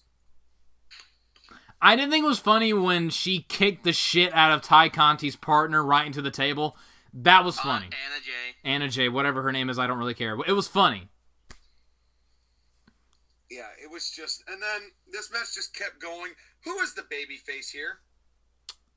It was supposed to be Ty Conti. Who is the heel here? It was Jade Cargill. Was it, though? I mean, Jade Cargill is doing this weird-ass thing where she's that bitch and she's a heel and all that, but then she poses with the title with her daughter, so... Yeah, yeah. Kind of defeating the purpose. Yeah. Did you hear Excalibur, who was in the middle of the ticket sale promo when Ty covers Jade, try to rush that promo like he was going to get every word in with 0.5 seconds? That was one of Ty's finishing moves that she hit, and mid-cover, Excalibur goes on an ad. Dude, he speeds. It was so fucking funny. But you could hear him put the foot on the gas. That was my favorite part. Because he's like, oh, we're going to be back in Jacksonville at this place. We're going to have the ticket sales on that one, too. Oh, no, he didn't get it. That was hilarious. That was really funny. I thought he was coming mid-sentence. He very well may have been. And well, yeah, he got to make a video game reference.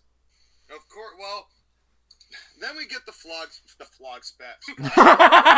The flog spash.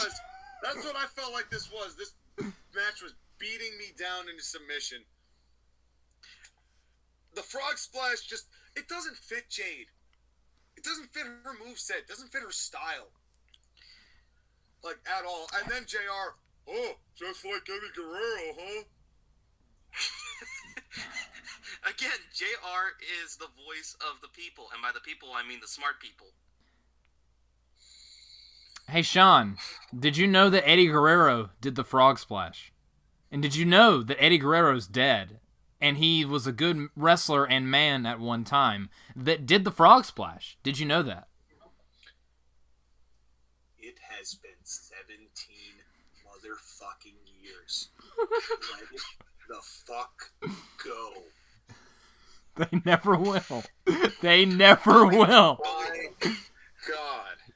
But we must pay tribute to Eddie Guerrero every single time a Mexican wrestler does a frog splash. So Jade's Mexican now, Skyler? Yes. Every human being who ever has done a frog splash ever will get Michael Cole in their ears going, just like Eddie. Except for Kevin Owens for some reason. Yeah, because his looks good. And because Kevin Owens is too white. Yeah, I said it. And then another pile driver. 5 matches left, not a finish. Yeah. Then we get a glam slam pin out of nowhere. Honestly, you know what this... I've said this several times in our group chat. This should have been a squash. Jade should have murdered Ty Conti. It was a squash. Yeah, a very prolonged, extended squash. It should have been 30 seconds. Well, it was 7 minutes. Too long. I mean, just like everything else on this show, too long. To Skyler's credit, that is the level, that is, time-wise, the equivalent of an AEW squash. Yeah, pretty much. Exactly. But they did have an actual 5-minute squash on the buy-in that was leagues better than this. But this is what I don't understand. You've got Arn Anderson, Tully Blanchard, Dean Malenko, William Regal now, that we're going to talk about a little bit later. You've got innumerable veterans in the back. Why is nobody telling these women how to structure a match? Why are these women not having guidance? And do not give me the Kenny Omega bullshit excuse. Because yes, his stuff is garbage, and yes, he's booking the division, but these guys are there. They know what's right. Why is it just that they're just not listening, or are they just there for the paycheck and don't give a fuck? I think it's that They're second there one. for the paycheck, don't give a fuck, and Tony Khan is refusing to allow these women to actually properly develop. These matches could be good. They could be. But they're not because nobody is helping these people. I honestly feel bad for this women's division. I don't feel bad for WWE's women's division because most of the wrestlers suck and have the training. Right? Yeah. No excuse for them. I feel bad for these women because they don't know what they're doing and nobody's there to help them out. Yeah. Well, no, let me rephrase that. Everybody is there to help them out, just nobody's doing it. They just refuse to. It's Because everything they're doing is perfect and wonderful in Tony Khan's magical wonderland. because he's the ultimate enabler. And Because he cannot say no, but more importantly, he cannot admit that anything is bad. Speaking of enabling, I have to enable some urine to release from my body, so I'll be right back. So while JoshAgeddon is doing that, I do need to talk about what happened on Dynamite involving Sammy Guevara and Ty Conti. Shall I? go for it. So why the hell did Scorpio Sky get a title shot for the TNT Championship? Tony tried to explain it. I can't remember. It was convoluted. He spent 364 days without getting pinned or whatever the fuck. I don't remember. Did he not lose that 10-man American Top Team Inner Circle match at the last pay-per-view we watched? Sure did. Okay, just checking. He Anyways, didn't take the pin, though, so it doesn't count. whoopee. Anyways, so Scorpio Sky wrestles that match, and, Ethan Page gets involved and stuff like that. And then here comes Paige Van Zant. Do you know who that is? Former MMA fighter, if I recall. I'm back. Did I miss another pile driver? Or Eddie Guerrero name drop? No, you missed a shitty MMA fighter that doesn't know how to wrestle. Anyways. Ronda Rousey? No, Paige Van Zant. Way better looking than Ronda Rousey. Paige Van Zant, the woman that should have been Ronda Rousey, but isn't because she wasn't very good. Anyways, point being is that Paige Van Zant, she gets involved, she helps Scorpio Sky win the title, and then Ty Conti tries to help out Sammy Guevara, and Paige Van Zant beats up Ty Conti, and then signs her AEW contract, quote, on Ty Conti's butt cheek. When was the last time Tony Khan got laid? Has he ever gotten laid? Well, he snorts cocaine out of people's asses, so I don't know. That That doesn't doesn't count. Does not count. This is a genuine question. Somebody answer this for me. This is gonna be the what does Sonya Deville do of 2022? I can tell. Is Tony Khan getting any? Because there is a lot of thirsty stuff going on these programs.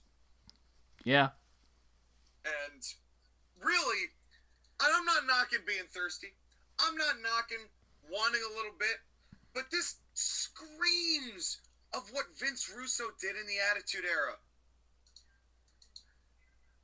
It really does. What, you don't like women making out before a title match, or a woman signing another contract on a woman's ass?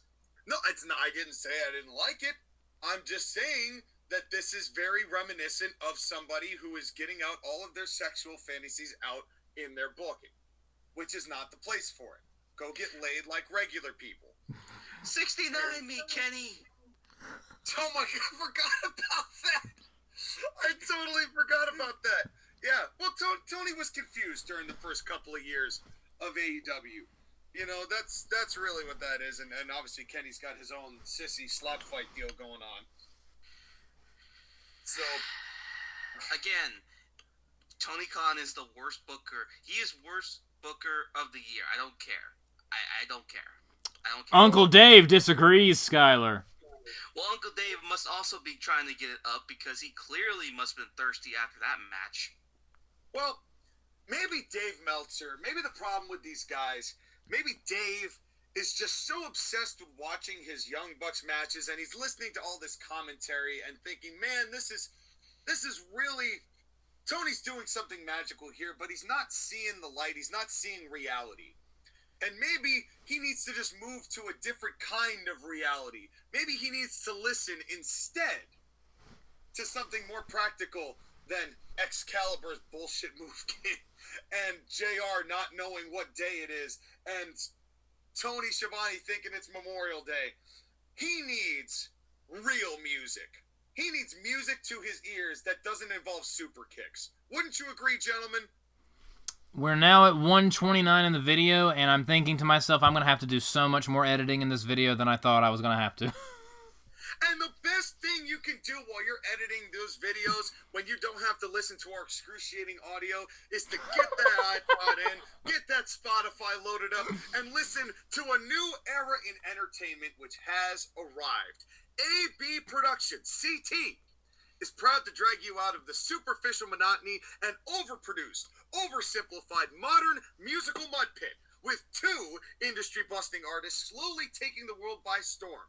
A Bizzle and White Knucks deliver an avant-garde approach to music that blends elements and instruments of a wide number of musical styles, including, but not limited to, hip-hop, R&B, jazz, funk, fuck, rock, house, EDM, suck you, and so much more. It's high time for the musical industry to be shaken to its core and pay no attention to those little Easter eggs I just added in. So be a part of the foundation-breaking movement by supporting aspiring artists, and don't be afraid of what I was saying before. I was just playing that whole suck you thing. You know, we're not going to do that.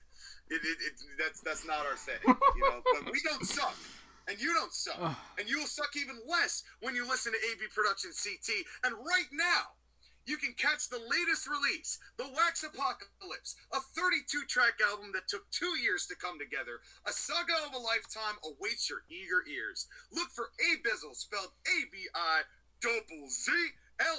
or White Knucks, spelled WHITE space KNUX on SoundCloud, Apple Music, Spotify, iHeartRadio, Amazon for this and the entire AB Productions CT discography of over 100 songs and projects, including Retreat, Mixed Bag, Verses from a College Grad, Bare Men, Recovering, The Quarantapes, and so much more.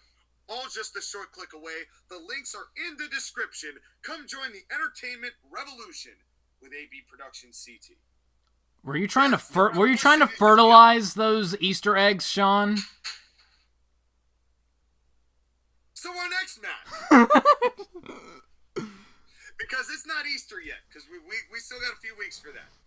So talk to me in a little weeks. We gotta go. Also, I love how you said the entertainment revolution, because we're reviewing Revolution. That's right. And no dancing involved. That's right. But there might be some making out. And fertilizing. That's a little. Well, hey. We're not promising anything. Just listen. Let's just start with listening to the music, folks. Let's just start there. Okay. And speaking of music, look in my eyes. What do you see? It's MJF. I'm better than you because I'm Freeman.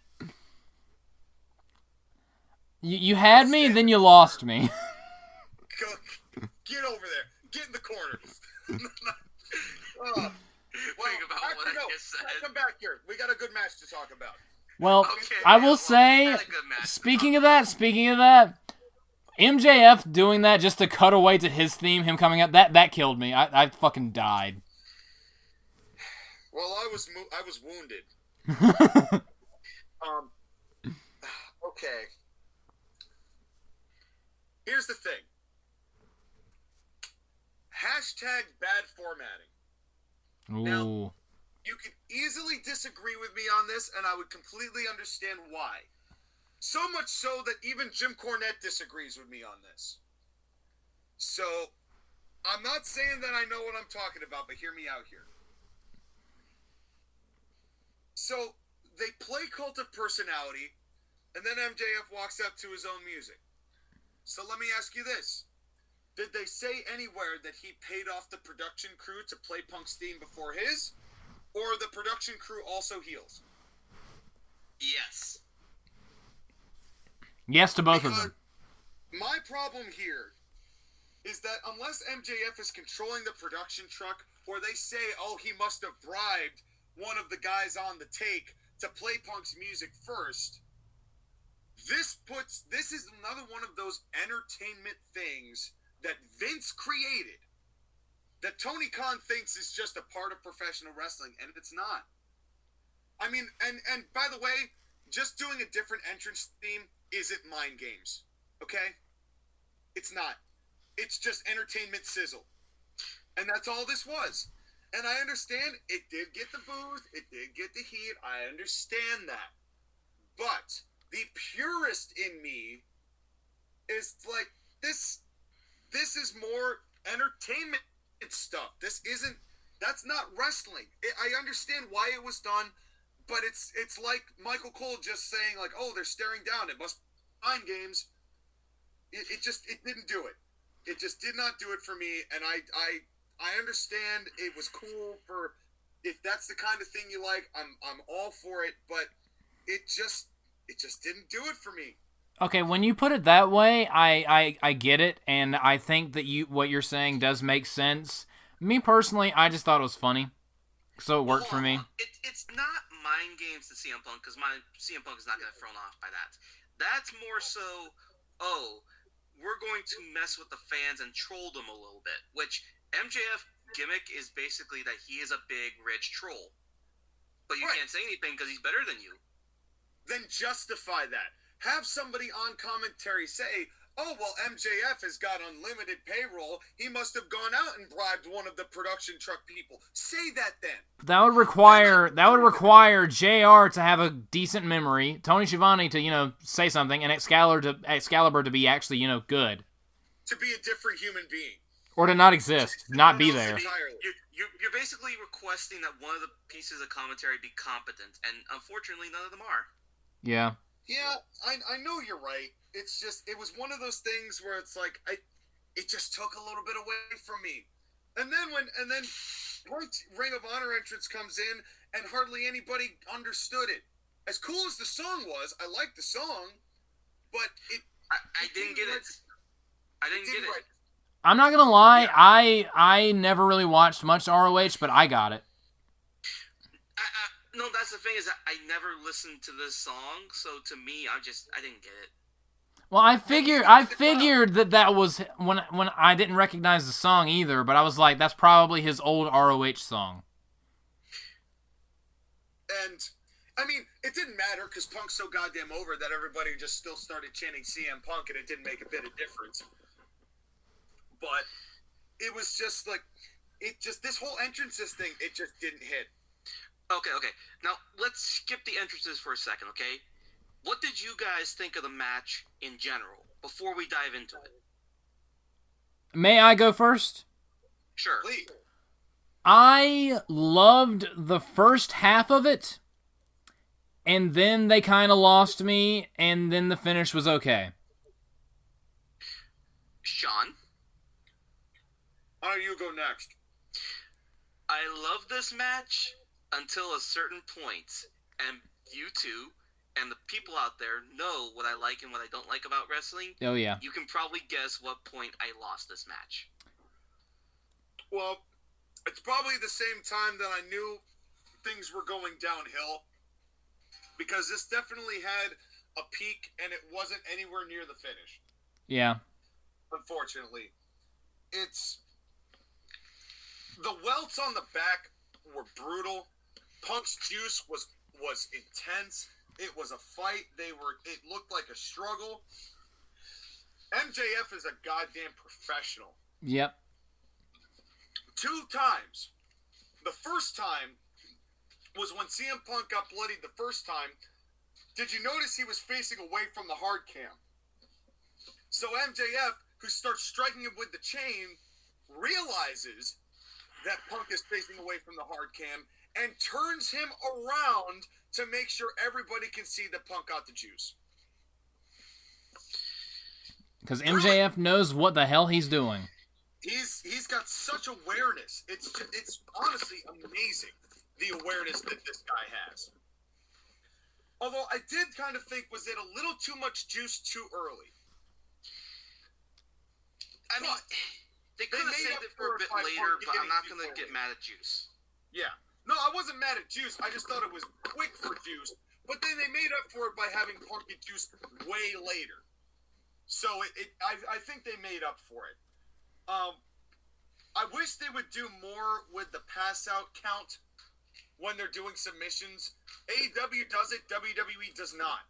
where somebody's like in the middle of a sleeper and they raise the hand and it drops and they go 1, and then they raise the hand again and it drops and they go 2, and then they raise the hand, they go, and then they pop that up and the crowd pops.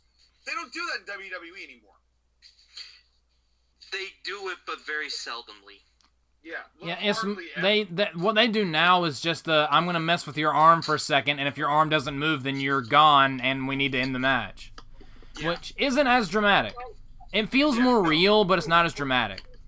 Yeah, and it's just this whole match was just a different. It was so much more upper tier and upper class than almost everything else that was done prior to this moment.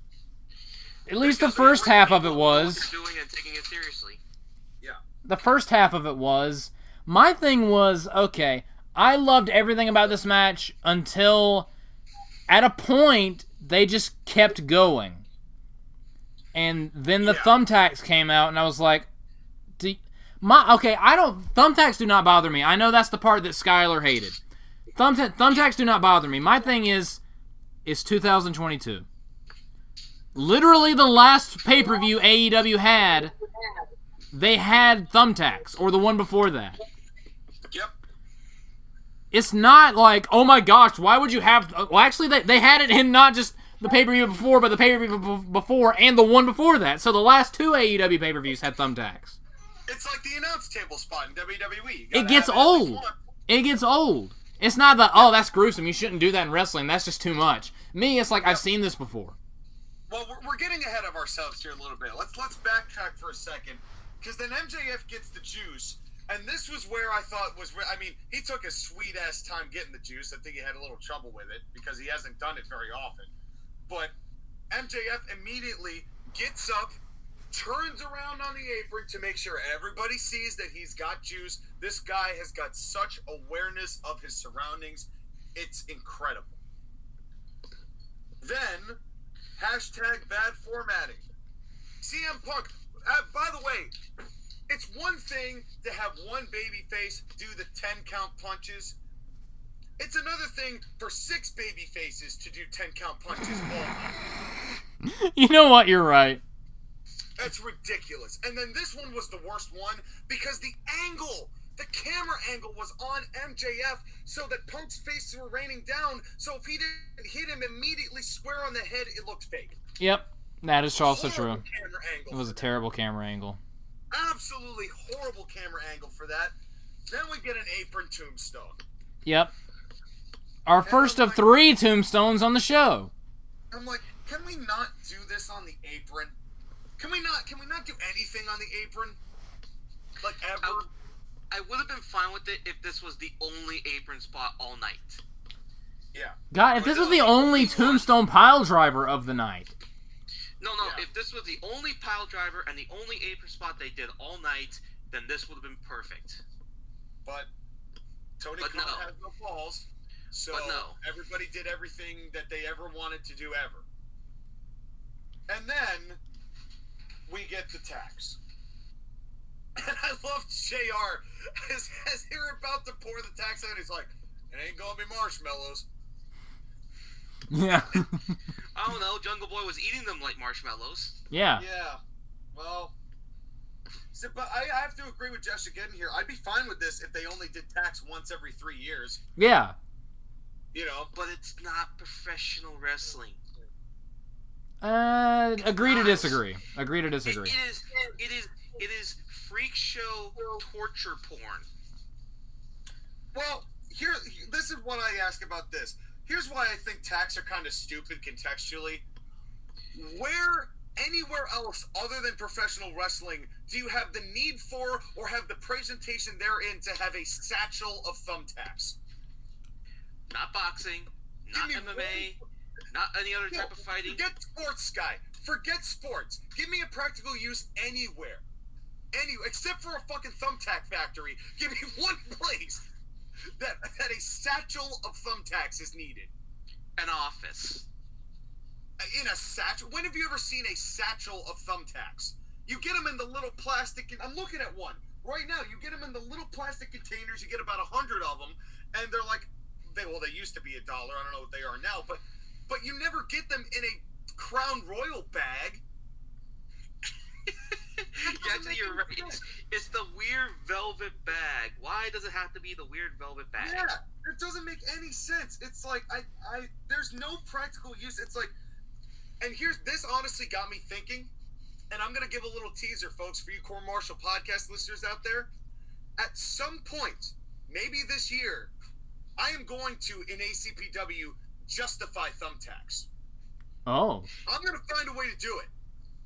I'm gonna challenge myself. Yeah, but that's gonna end up turning up like Alexa Bliss and the demonic gimmick that I attempted to force you to do, and you just said I couldn't do it. But I've already got a plan, and Jim Cornette's gonna be the one to do it. You know, I also have a bit of an idea of how you could get around doing that myself. So. Okay, so while you two are clearly going into the torture porn shit. No, you don't prejudge. You don't know what I'm gonna do. You can judge Tony Khan's torture porn shit because that's fine. That's obviously Tony Khan. But you can't come with me with that. I'm saying I'm going to justify it. In this context, it was stupid. Okay, fine. In this context, it was just unnecessary. Exactly. They have dog collars and chains. Yeah. And you could grab any other weapon you wanted to. Why the thumbtacks? And also, when MJF got the leash, like the dog chain wrapped around the ropes, and he had to keep getting outside the ring, back inside the ring in a circle to get it untied, that was a little funny. That was also them struggling with the chain. Yeah. Which honestly added to it because that's what the point of it was, is to make it difficult to do stuff. Yeah. You know, that was I have no problem with that. It was funny, but it kind of worked. MJF selling his hand was A grade, but did you notice it makes it a lot harder to do any wrestling once tacks are on the mat? Yeah. Oh, easily, because you're trying to avoid that spot. Yeah. And then MJF put him in the goddamn middle of the ring, but I know why. Because when they do this superplex, Punk landed ass first, so he didn't really get any tacks on him. Yeah, they kind of missed it. So at least I thought that was done intentionally so that it was a little safer. I'm not justifying the fact that it was there because there was no need for the tacks to be there. and then the finish. MJF screaming out to Wardlow, "Stella! Stella!" Please tell me that was a Room reference or a Disaster Artist reference.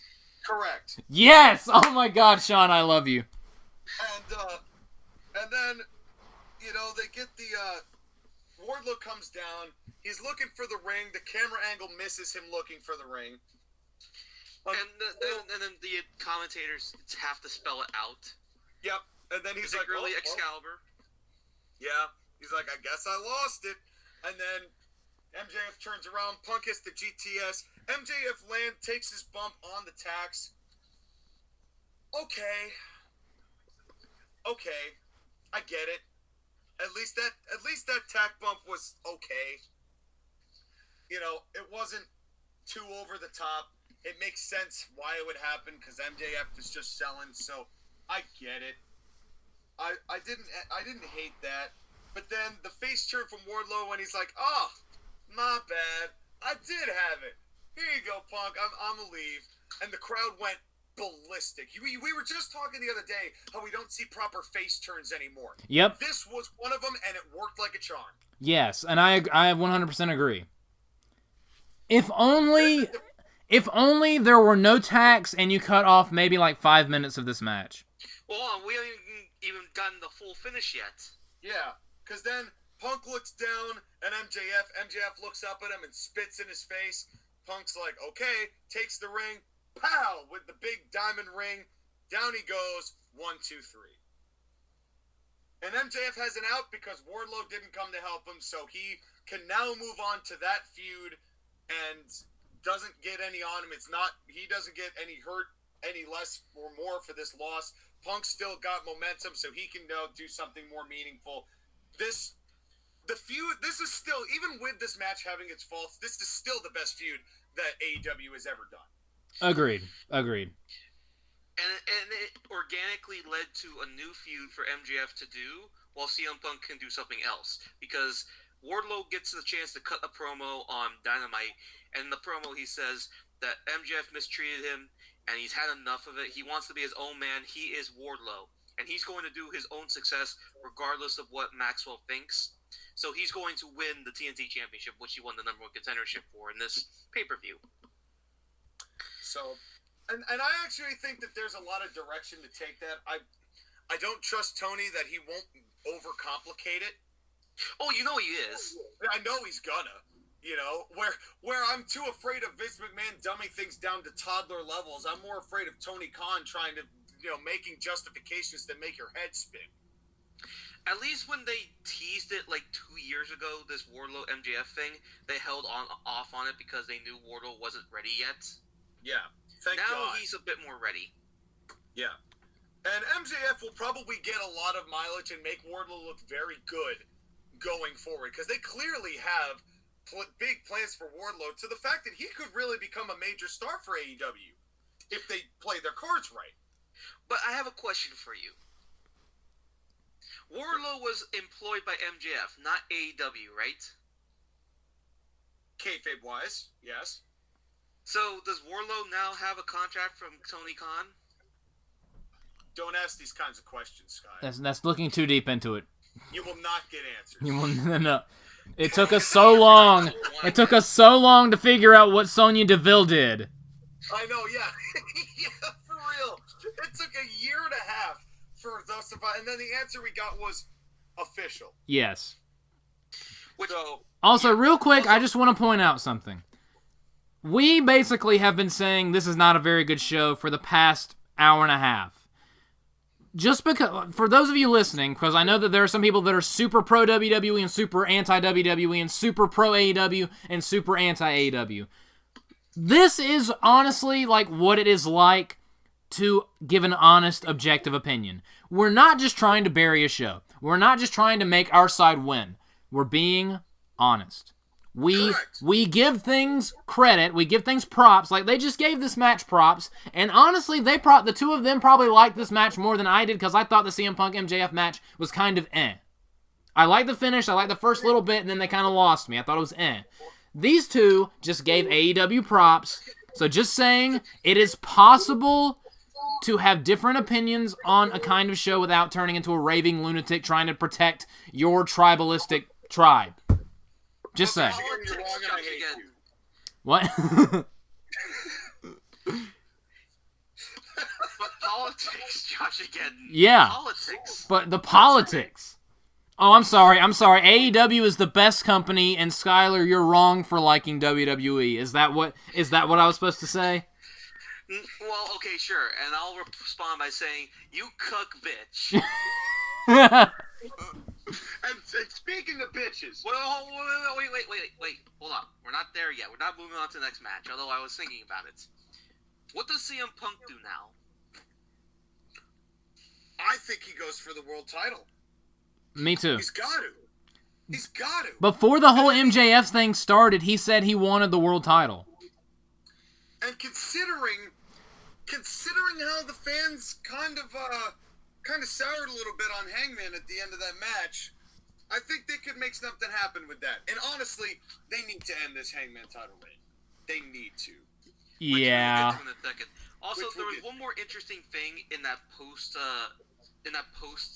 pay-per-view review, or what media session or whatever it is with CM Punk. He was talking about how he doesn't have much time left, and he wants to really do what he wants to do and the goals he set out for. How long do you think Punk goes? I wouldn't be surprised if we get at least through the length of his contract, which was 3 years. I don't know if we see much beyond that.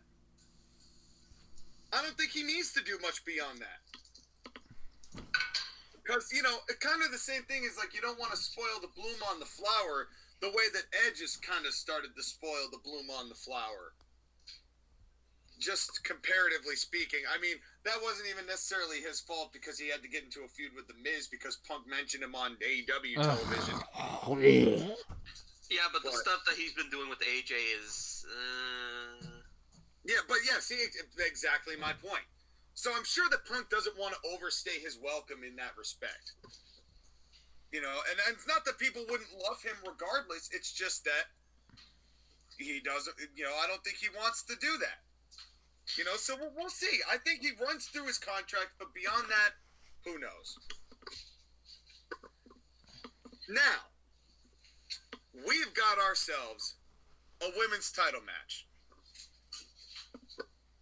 It is now Dr. Britt Baker versus Thunder Rosa, again, from the guy who says, no, we don't do rematches, for the AEW Women's Championship, which looks so much better. Oh my god, the title makeover, it looks less like an egg to be fertilized. It looks like an actual title. Remember the first design of that title that Riho wore? Yeah, because it was her size. That was, like, a world title should not be, like, a centimeter in diameter. Yeah. But they had to make something that would fit Riho. That is true. Yeah. Because she is a centimeter in diameter. This match kind of got the death spot. Yeah, we knew it would. Well, the thing is that CM Punk and MJF was the people's main event. Despite what they were actually telling us, what the actual main event was, this was the people's main event. And after the CM Punk and MJF match, the crowd was tired because we were 3 hours into the show. Yeah. And I still believe this, and I said this to Sky a couple weeks ago on the program. That match should have main evented. Period. Yeah. There was nothing on this. There was no way that Adam Page and Adam Cole were going to live up to expectations that Punk and MJF would. The build wasn't there.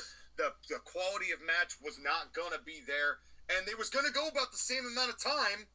So why not just put the match that people actually cared about on the main event? Nobody would have judged you for that, Tony. Although the one thing I think is that had they had MJF and CM Punk as the main events, the crowd would have been tired and would not have given it the reaction they did.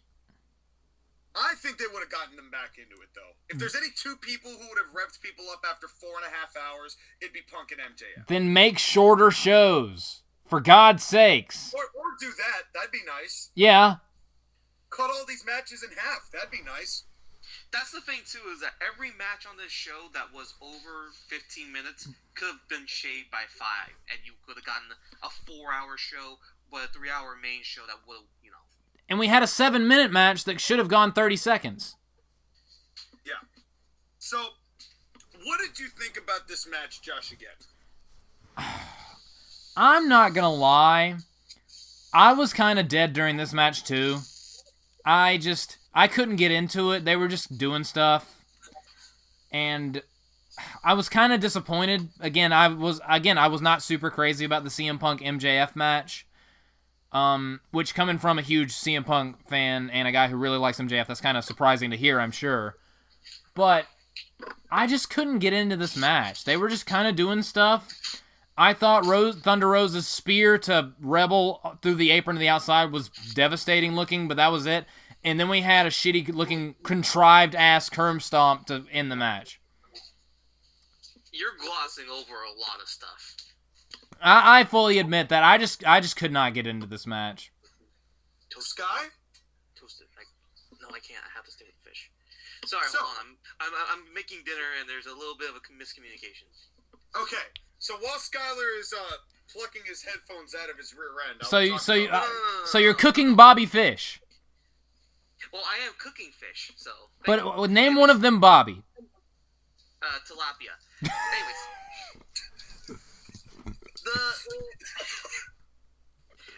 What the fuck just happened there?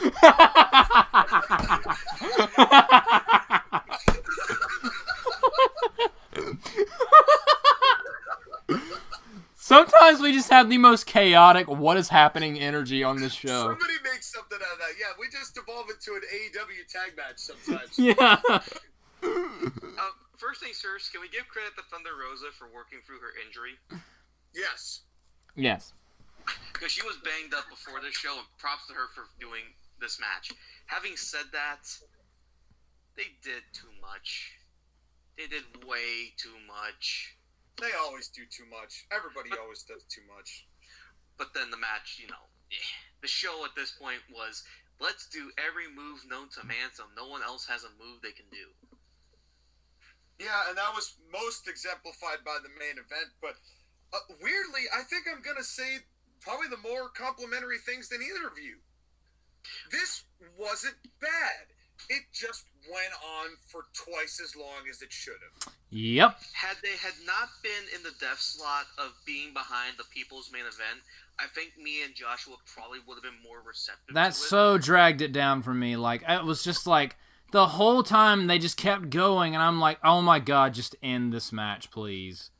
Not that what you two are doing are bad, it's just, I don't care. Yeah. And then, well, that's kind of how it went later on.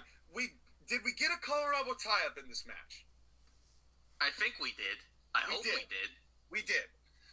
Which puts it at 2 for 6, but I'm kind of taking 3 of those off because the ladder match obviously wasn't going to have one. Punk and MJF didn't call for it, and neither did Jericho and Kingston. You're making excuses, Sean. What? I'm just saying. I'm not. Yeah, Josh, again. You're making excuses. But I love AEW. I have to defend my baby. And you were gonna leave this show because you were gonna spend time with your girlfriend. Can you blame me? Sex. So we had some chain wrestling. But the chain wrestling was solid. I mean, they definitely took their time at the beginning. You know, it looked like a struggle. It looked clunky in a good way for the first half of this match. Jamie Hayter grabs the hair, but the camera misses it. But the ref distraction, you know, they bundle Rosa up for the humiliation, and then the girls cheat with the ref distraction. Looked great. They were structured so much better for that first half. The rest of the women's division, watch the first 10 minutes of this match and apply that to your match. Oh no, you two were criticizing AEW. You made my baby upset.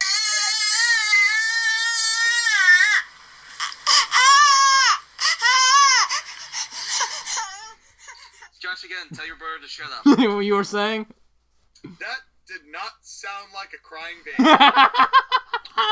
That's all I'm going to say about that. But the making out was earlier in the show. Just so you know. Well, you have to make the baby somehow. Then, this is where it started going downhill. The match or the show? They do the split leg knees into the air raid crash, the first air raid crash of 2 count. Then it just lost steam. Then we get our 5th superplex of the night. It got slow. It got sloppy. We get a top rope air raid crash, 2 count. 2 count. Then Tombstone roll up counter that still landed Britt on her head. Yep. Then Dr. Britt Baker hits a curb stomp onto Thunder Rosa because Jamie Hayter brought in the belt. They curb stomp Thunder Rosa on the belt. 2 count. Then Big E spear. I mean Thunder Rosa spear. Same difference. And then Thunder Rosa rolls into the ring, and then a regular curb stomp after she's taken a belt curb stomp finishes the match. Yeah.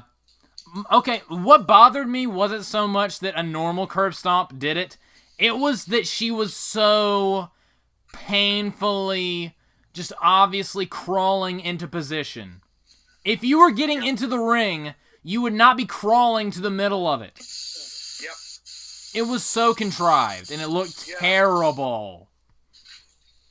6 less minutes of this match, and I would have been so happy. But do you want to know what happened on Dynamite? Not Tell really. us what happened on Dynamite, Skyler! Thunder Rosa beat Layla Hirsch to become the #1 contender for the Women's Championship in a steel cage match. Ooh. I mean, weren't these the 2 that in the fall of last year had that big barbed wire lights out match? Yes. Yeah. From Tony Khan saying, we don't do rematches in AEW. Bullshit, you don't. Kind of sounds like they're doing a rematch. Yeah. In the previous match, CM Punk versus MJF was also a rematch. Well, the difference was... Yeah, what difference? Now here's my question: do they finally take the title off of Britt Baker? If they don't, then just I don't like. They should. Who's the person to do it if it's not Thunder Rosa? That's my point. If not Thunder Rosa, then who? Tony Storm. Maybe. Serena Deeb the heel. It's not You gonna can work. make the case. Serena Deeb the heel. She's too busy. Well, so like Skyler, they don't give a crap about shit like that.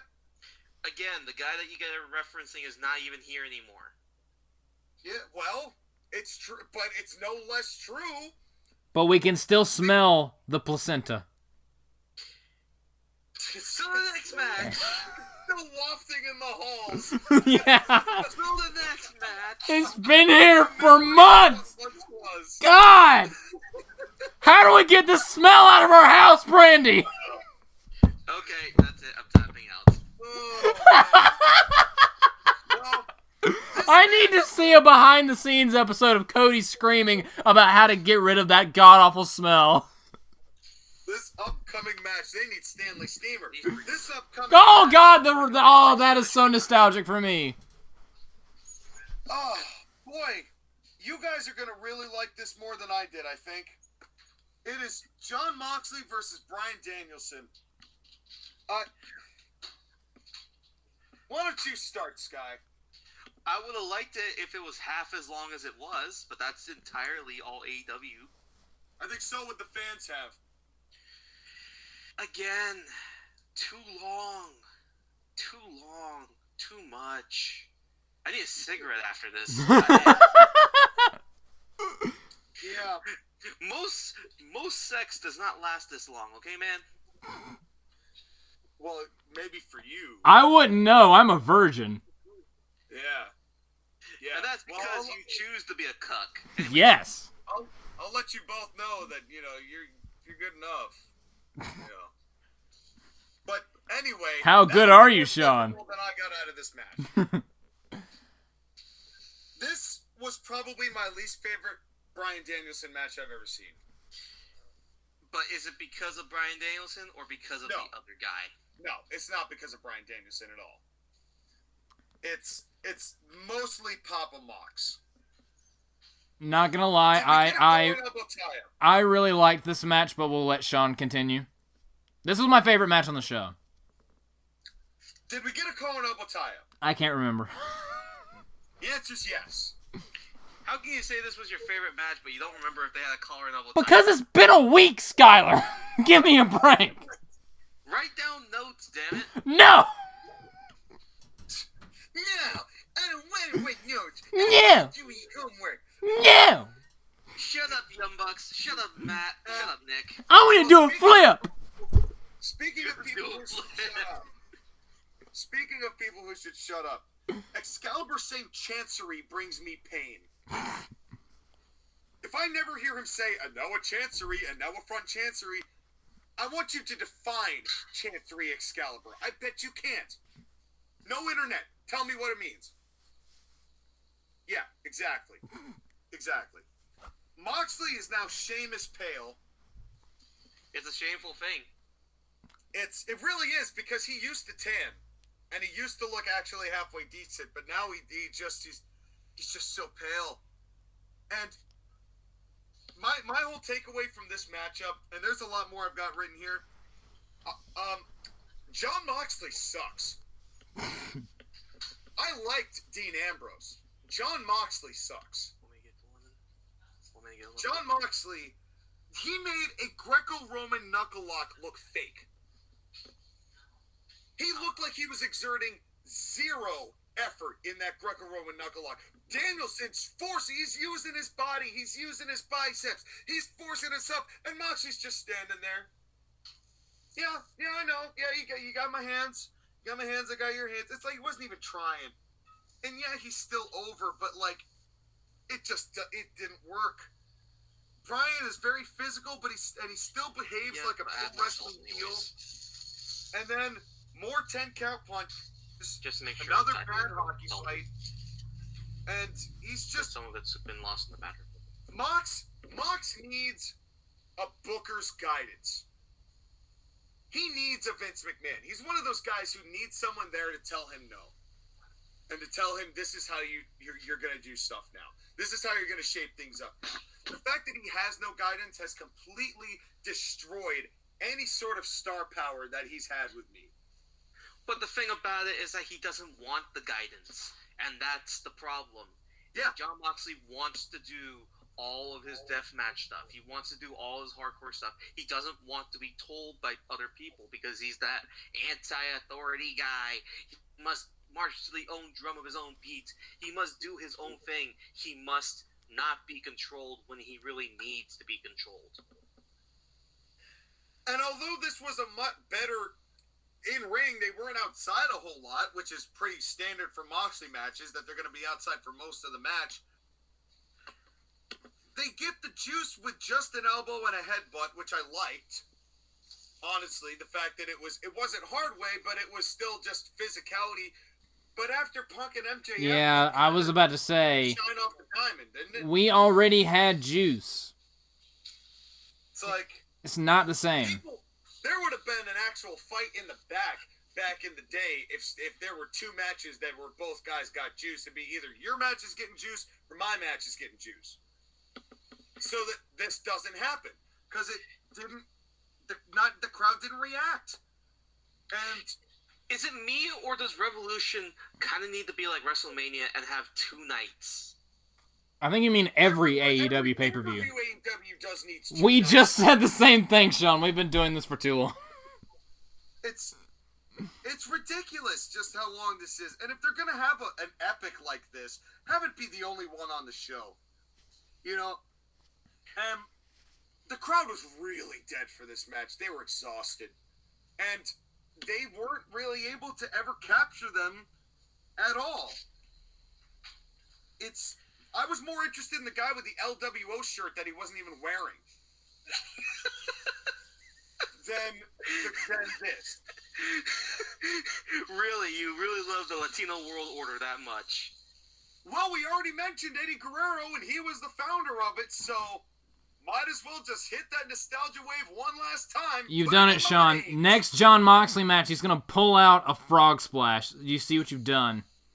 Yeah, well, better there than anywhere else, I guess. Has Bryan Danielson's running knee been established as just a signature here? Has he beaten anybody with it? I think he beat like one person, but that's when he was going on that stretch of, I'm going to beat different people with so many different moves. It's like I have a bunch of different finishers. Because I do remember him actually pinning someone with the Busaiku knee. Which, by the way, Excalibur had no idea how to pronounce that. Well, because he's Excalibur. I mean, It's the Kinshasa! Damn. So I just wasn't sure because, like, obviously it was just a signature and it got a 2 count. And then this RKO finish out of nowhere. Not that it was an RKO, but it was just out of nowhere. This finish sucked. Danielson's got a sleeper. He's got the dragon sleeper, right? That's what he was doing. Yeah. And Moxley just turns up. 1, 2, 3. Quick roll up. What I hated was his legs got in the ropes, and right there the referee should have said, nope, out of bounds. But that was the finish, so they had to. Who was the referee? If it was Rick Knox, then I completely understand him not doing that. It was But it was probably someone Paul else. Turner. It was the one right after that. I can't remember his name. He's bald, but he's not Rick Knox bald. I can't remember his name. Not many mortals are Rick Knox bald. Well, Rick Knox isn't mortal. He's clearly a zombie. So, it's... And then, the best part about this match was afterwards. Realistically, it was just when finally William Regal came out and bitch-slapped both of them and said, I've done taught you better than that. I loved it when he went face-to-face with Moxley and got his blood all over him, even though he's wearing a suit. That's just because Regal's a badass. Regal didn't care. Yeah, Regal doesn't give a fuck. Man, Yes, he is. Real man. Indeed, he is. And then, he forces them to shake hands, and after that, I loved the after this match, but this match was slow. It was boring. Danielson did everything he could, but Moxley is just not good. He's just not good anymore, and I'm honestly just done with him. There's been nothing on AEW programming involving Jon Moxley, except for when he walked out at Double or Nothing. The first time. Everything that I've seen Jon Moxley do up to this point, I have either disliked or been apathetic about. And I'm just done with it. There's nothing about him that interests me. If this is the best match he's going to have, then that really just goes to describe it. I mean, I want to believe that Regal's going to shape this up, but I'm not enthusiastic about Jon Moxley anymore at all. I guess I'm just weird because, again, this was my favorite match on the show. I think it might be because I still like both of these guys, and in my eyes, they just can't do that much wrong, I guess. Plus, this was extremely physical, and I really enjoyed watching them beat the shit out of each other, but I don't know, I just liked it. Are you not enthusiastic about Moxley-Bryanson team? I'm not gonna lie, I don't really care. I just enjoyed watching them beat the fuck out of each other. If this had been the only match on the show with blood, or if Punk and MJF weren't on this show, I would have liked this a lot more. That is true. I was like, man, why do they have to do 2 juice spots on one show? Yeah.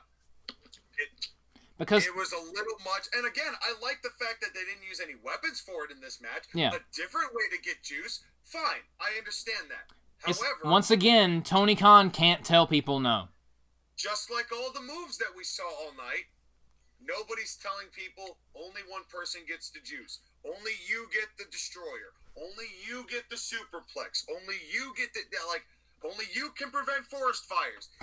Seriously, somebody needs to sit there and tell this group of people that if someone later on is doing a move you want to do, you are not doing that move.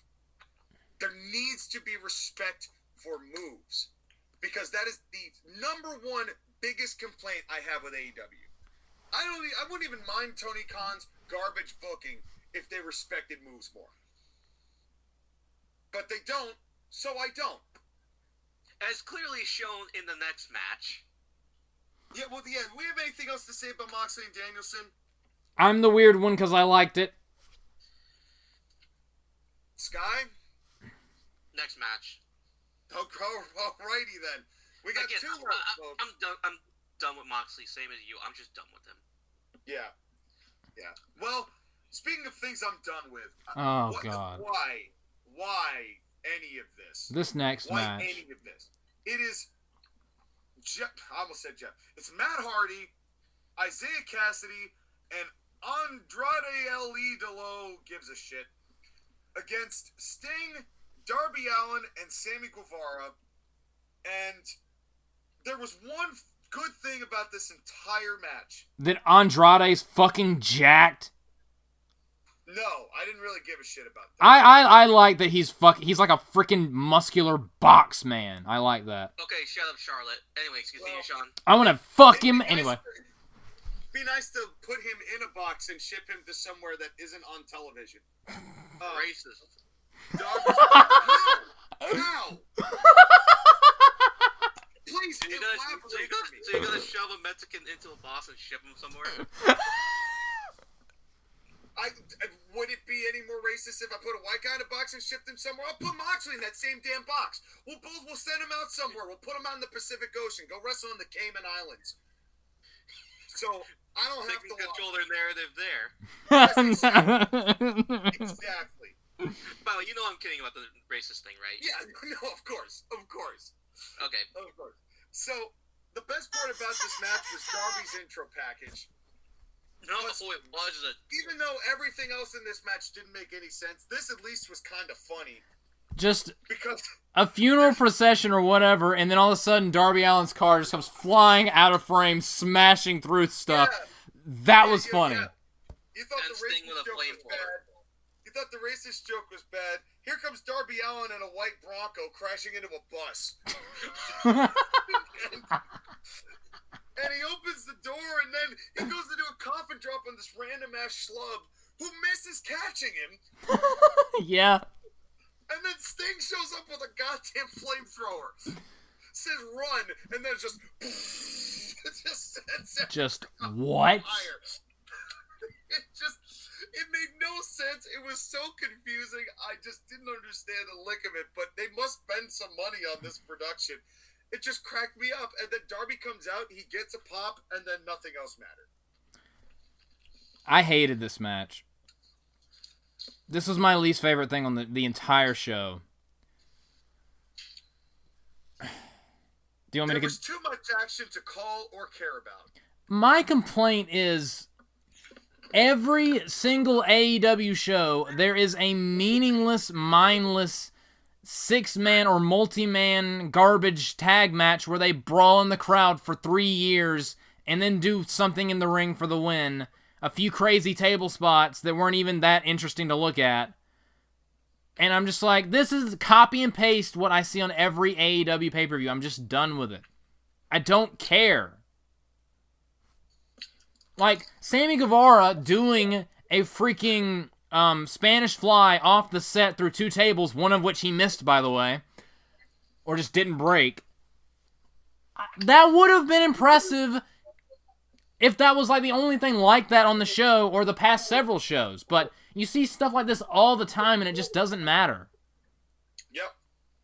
Because there's no respect for moves. I'm starting to join you on that. Because this match was why I was really like, this is the same thing I see every time I watch the show. Yeah. How is it that Sting, out of the 9 people involved in this, was the best looking? He's 62, for God's sakes. Because he did the least amount of stuff. Yeah. Well, you say that, Sky. And then he tried to kill himself. But that's before we get to that. They bring Sting up top there, and he just swats Matt Hardy down. Andrade decides that he's just a little tired, so he goes to take a nap on the table. For no reason, he literally just walks over there. He's like, all right, I'm going to just, pop a squat here. Go ahead, Sting. And then there comes Sting, and he crashes down. Everyone's like, oh, my God. Tony, you're going to kill this fucking guy. You need to stop while you're ahead putting him into this stupid BS. Because what's going to happen if somebody dies in the middle of your ring because they're too old to be doing this kind of stuff? And I know Sting's in great shape. I know that Sting takes care of himself. But, dear God, do you not care about the risks? Oh, if Sting dies in your program, your shows get canceled. Period. There's no more AEW after that. You got to understand. Once the networks find out somebody's dying in your ring, that's a problem. And speaking of that, very quickly, we're going to do a News of the Week segment. Dun, dun, dun, dun, dun, dun, dun, dun, dun, dun, dun, dun, dun, dun, dun. Anyway, continue. So we're recording this, by the way, on the March 11th. And on March 11th, there was an incident that happened at SmackDown. Was it Sting got killed? No. There was a tag match between Big E and Kofi Kingston versus Sheamus and Ridge Holland.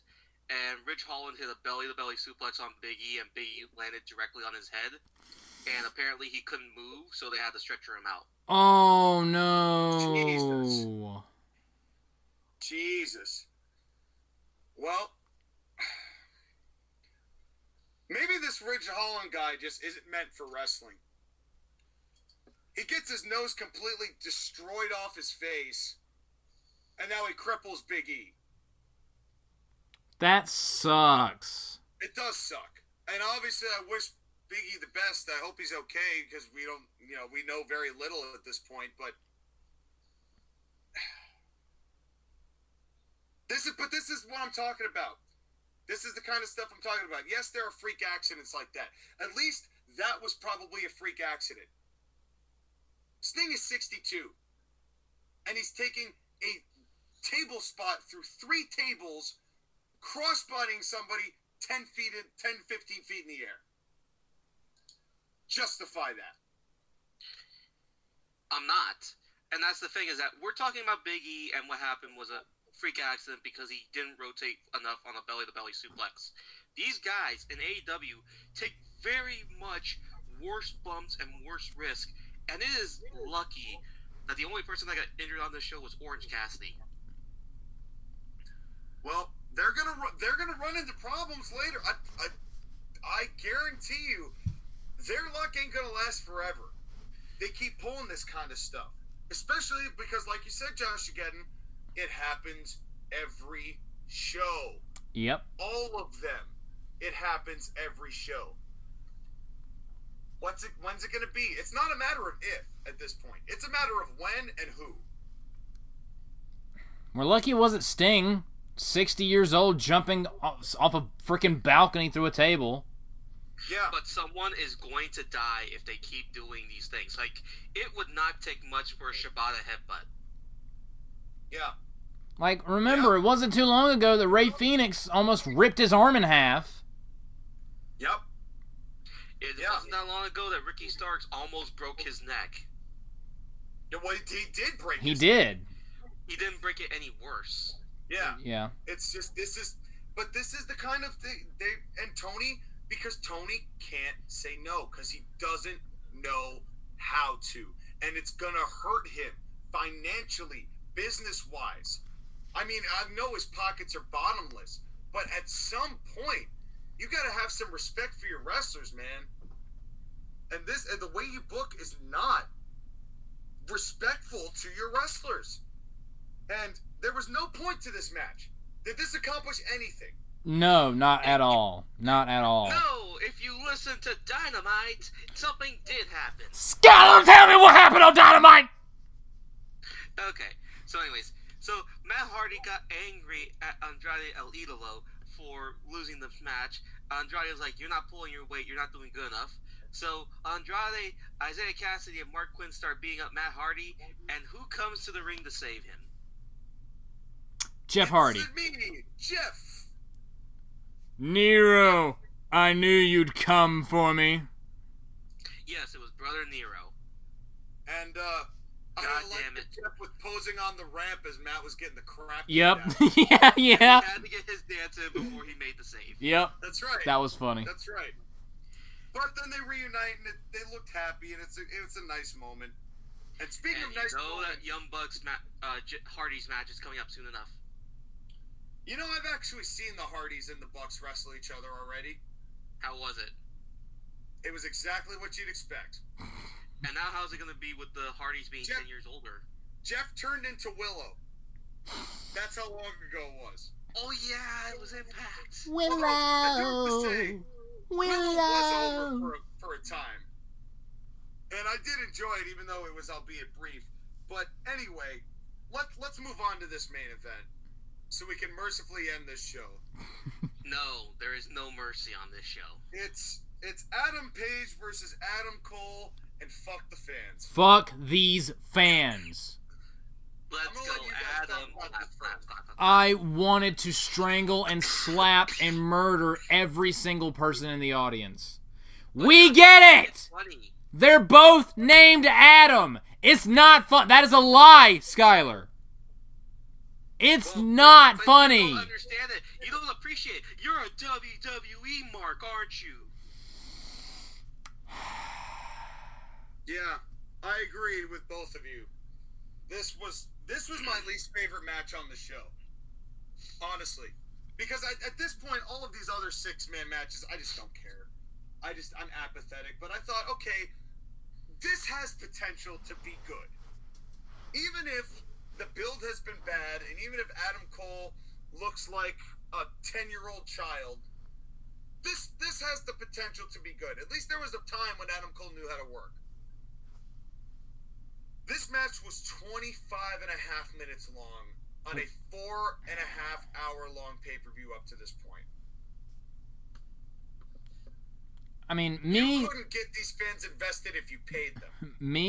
I enjoyed We this, don't know. Maybe but Tony Khan does pay the fans. I enjoyed this match, but again, it went too long. Not every match on this show needs to go 3 times longer than it should.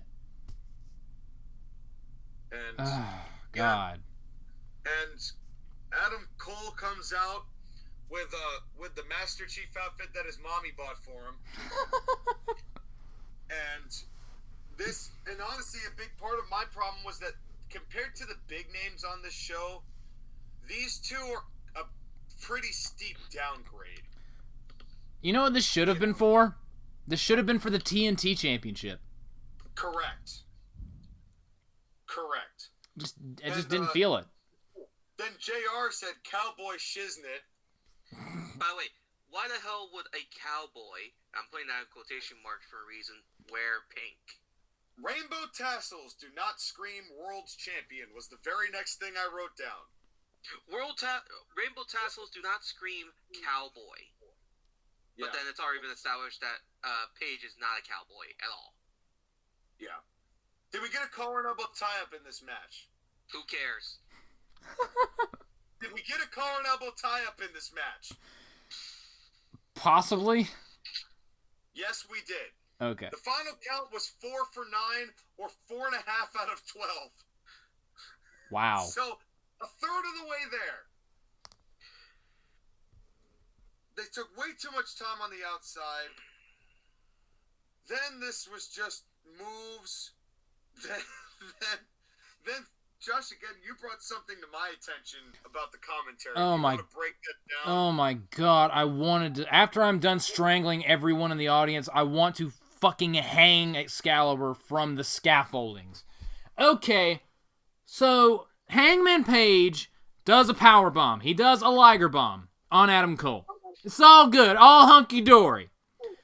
Except Excalibur says, wow, a Liger bomb. And JR makes the mistake. Poor JR, his soul was not ready for this. This poor man.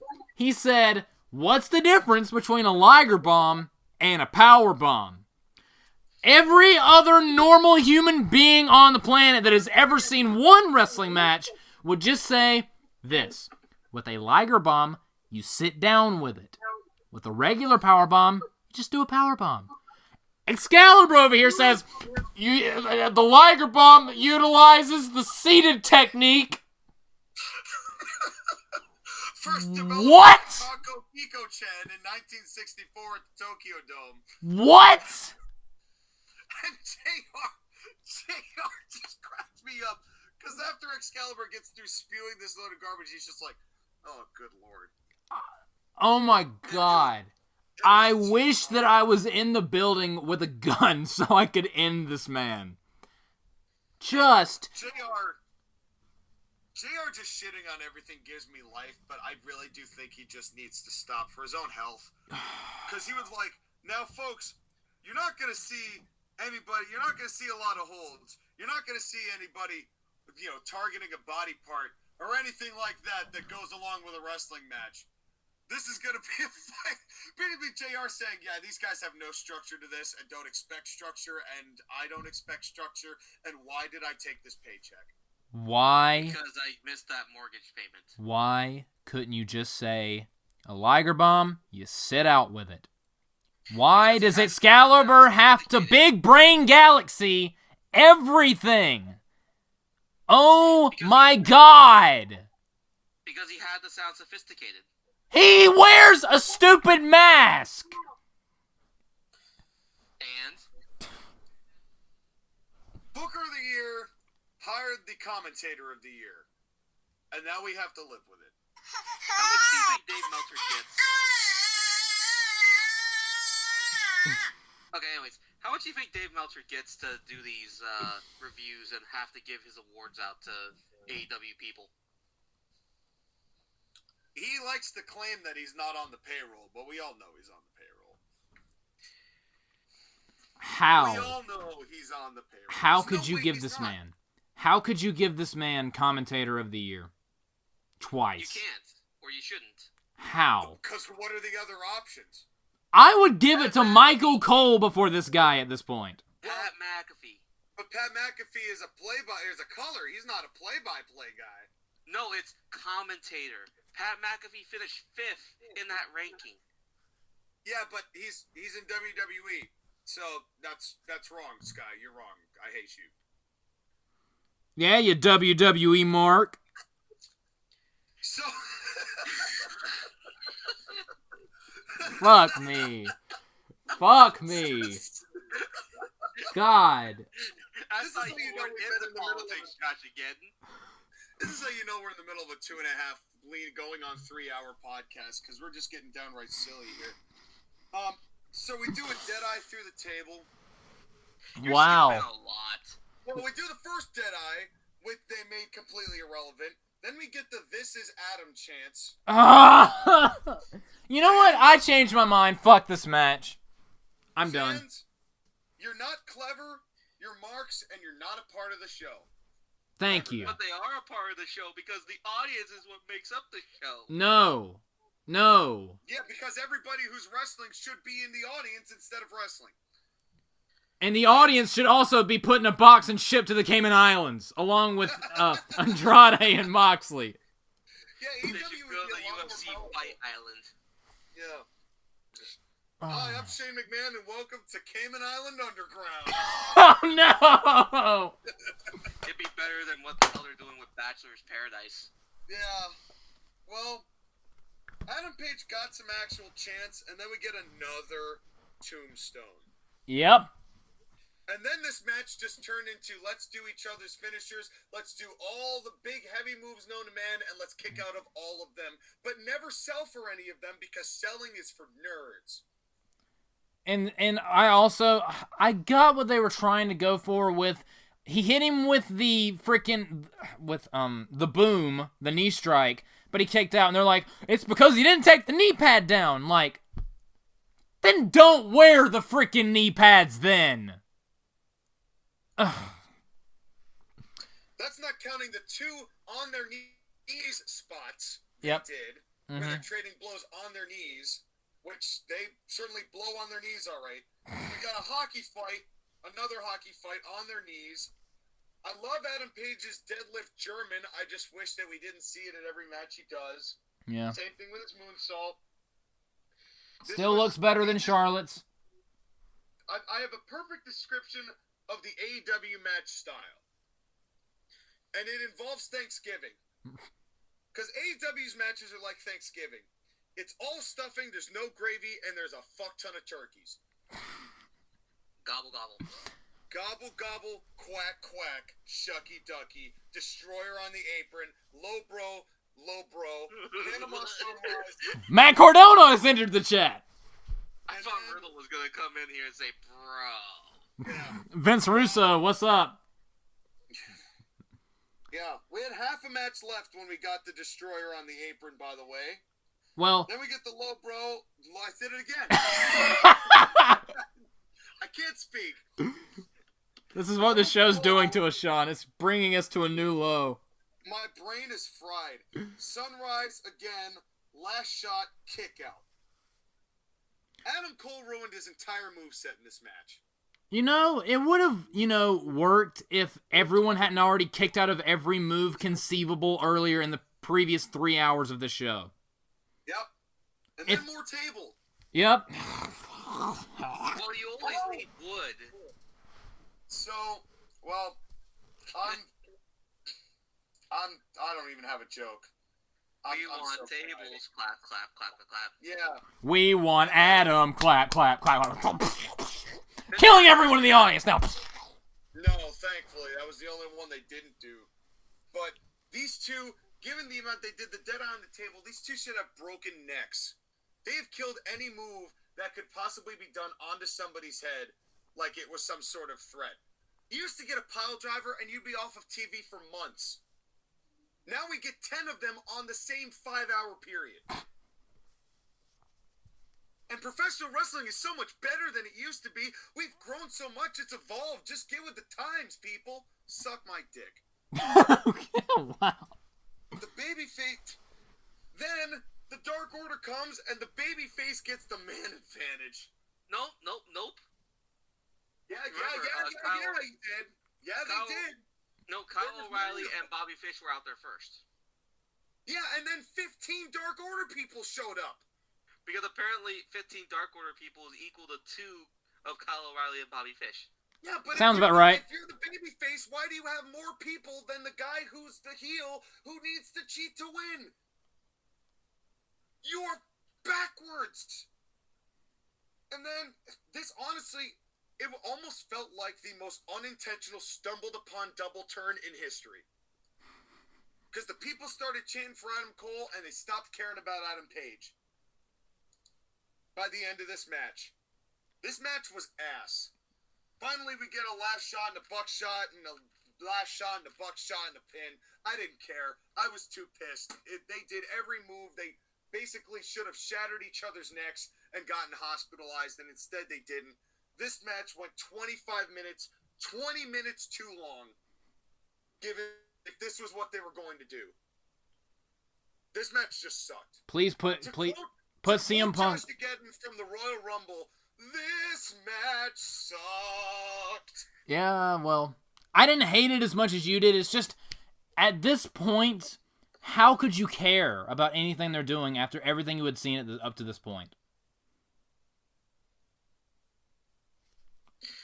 But yeah, put the world title belt on CM Punk, please. Hold on. We are not done yet. It's been 2.5 hours, Skyler! Because what happened on Dynamite? Tell me what happened on Dynamite! I don't care. Well, too bad. You're going to get what you get on Dynamite. So Paige wanted to be a fighting champion after defeating Adam Cole, so he wrestled number 2 ranked Dante Martin. And he beat him. It was a whatever match. Why is Dante Martin ranked number 2? I don't know. Wait, what? What? How? Who did he beat? John Cena? And we didn't see? Anyways, so Paige puts over Martin as a star worthy of a rematch down the line in the future. Here comes Adam Cole to claim that Hangman won a fluky victory at the pay-per-view and challenges him to a 6-man tag with himself and Kyle O'Reilly and Bobby Fish versus Paige and 2 members of the Dark Order. Yay. By the way, during the backstage segment, the Young Bucks didn't want to be involved in the Page match, and Cole was like, "Good, I'm not wanting you guys there either." So we're gonna see the dissension between Adam Cole and the Young Bucks. Am I right, folks? Oh, I hope nobody steals their chocolatey milk. By the way, Adam Cole was announced as being undefeated before entering this match, right? Yes. Yep. He lost to Orange Cassidy, but because it was an unsanctioned match, it's not official on his record. I don't care, he still lost. Yeah, nobody gives a fuck about the records, Tony. I'm sorry. Nobody cares. The fact that CM Punk has lost 1 match in AEW and Dante Martin is number 2? That's What? Tony Khan, If you are... If Dante Martin was in the top 20, I'd be offended. I would be offended so badly. You know what? At this point, make Dante Martin champion. I don't care. Give him every belt. By the way, why is it that CM Punk is not ranked at all? Because he probably doesn't want to be associated with that bullshit. Realistically, he probably doesn't want anything to do with that. He's like, you know what? Why don't you just let me have feuds, and why don't you let me run me? Okay? Tony, just get rid of just get rid of the rankings, please. They mean nothing. You promised please. a sports-based presentation, and just because you have win and loss records, that doesn't mean you've got it. And that's the only thing that you're clinging to as if it's a sports-based presentation. Do yourself a favor. Just get rid of it. Just book angles. Please. Just be done with it. Nobody Now, cares. hold on. Let's discuss this in another fight. So let's get rid of Adam Cole, because I think all of us agree that we hate Adam Cole at this point, right? I don't agree with that, but this was not the best. I'm losing favor with Adam Cole. He hasn't completely turned me away yet. He hasn't John Moxley'd him yet. Well, he's gonna at some point. Well, let's continue for a second, shall we? Did you know that in preparation for this show, I went back and listened to some of our reviews for previous AEW shows, right? Yes. I went back to an episode that we did the review for All In last year in the summer, right? Now, Sean, do you want to know something that you asked me at the time? Should go for it, because I don't remember. So at the time, Kenny Omega was the world champion, and you asked me, who should be the person to take the title off of Kenny Omega? And I said, Bryan Danielson. He's just debuted, but he's going to do so much if he gets the title. Put it on him and let him wrestle the matches that you need to have a world champion wrestle. Would have been nice. And hold on. And I said, at the time, the ship had sailed on Adam Page because the story they were telling with him and Kenny Omega sucked. They didn't make Adam Page sympathetic. They didn't make him likable. They just made him a sad drunk. Since then, the sad drunk has won the world title and has done fuck all with it. He had 2 great matches with Bryan Danielson, but Bryan Danielson can get a great match out of almost anybody at this point, as has been proven with the Jon Moxley match. It was Jon Moxley's best match in AEW, and it's not because of Jon Moxley. It's because of Bryan Danielson. But instead, we get this bullshit Texas hardcore match with Adam Heyman Page and Lance Archer. Did either of you watch it? No interest. Let me tell you, it sucked, okay? And then we get this bullshit match with Adam Cole. I don't care how over the Adams are. Neither of them look like world champions. Neither of them talk like world champions. Neither of them fight like world champions. They fight like spot monkeys. You are going to continue this feud, aren't you? Because you're going to have more Page and more Cole. Right? Do you remember... I think it might have been that same review, but it might have also been Full Gear, where I said to you, Sky, that Adam Page is only good when he's got someone in the ring with him good with him. You said it at the All-In show, and you said that in order for Page to get better, he needed to be with guys who could elevate him, who were of a higher star quality, who could get him to that point where he can carry as a world champion. Bryan Danielson was a good step, but everything afterwards has been ass. Adam Cole, who could have been that guy when Cole originally debuted if he hadn't joined the Bucks. He could have done that. You could have had this Cole thing happen on those television and then have Page and Danielson on this show. That would have worked. But instead, we got what we got. And like now, if you had reversed it and done the hour-long Broadway on pay-per-view? Yeah. I mean... Or done the one after that. You know, the second match they had. Right, the judges match, whatever. Yeah. You know, you could have done something like that. I just think that more marketably speaking, that's a much more valuable main event and a much better use of Danielson than him and Moxley. And it's a much more viable, acceptable way to get Adam Page to feel a little more legitimate, even if you took the title off him and gave it to Danielson. But they did it backwards. But Tony Khan planned this from the beginning of AEW that Adam Page would defeat Kenny Omega for the world title, not anticipating that Adam Page would not be ready for it. And that he'd be totally lapped in star power by at least 2 people in the time. That's what happens when you grab up everyone that leaves WWE. You're going to get people that are more over than your stars. No. JoshAgeddon, AEW does long-term storytelling, and this is long-term booking, and WWE doesn't do that, so fuck WWE, because Tony Khan thinks about this stuff in ways that you can't imagine. If all of that was true, then Adam Page would be over as champion, and we wouldn't be sitting here saying, just put the belt on CM Punk or Bryan Danielson or literally anyone else. No, not literally anybody else. There are only 3 people that you can put the world title on that would actually make it worth it. Bryan Danielson, CM Punk, MJF. Yeah, MJF. No one else is. You know what? Honestly,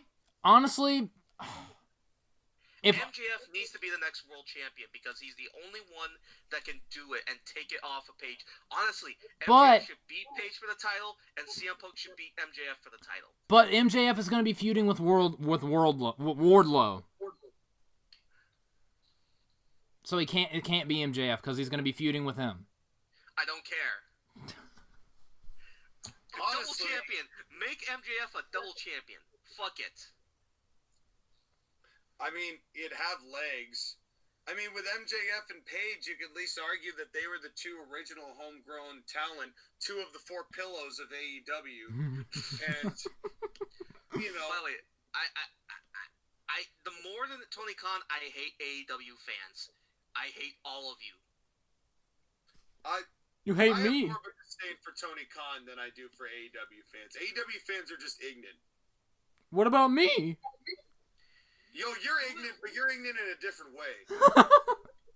At least you are acknowledging that there are problems with AEW, and it's kind of sad that we need an alternative to the alternative of WWE. Yeah, we need to control our narrative, as it were. I knew that was coming. I knew that joke was coming. But again, listen. Hopefully we can terminus this shit. Just Yeah, well, again. I'd like to terminate this podcast. So before we get 3 hours into this show, let's do these ratings. Let's start with Skyler.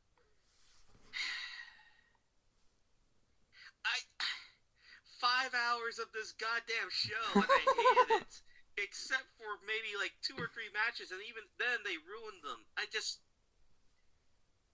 can't justify this show. It's just, again, AEW, you suck so much. You know what?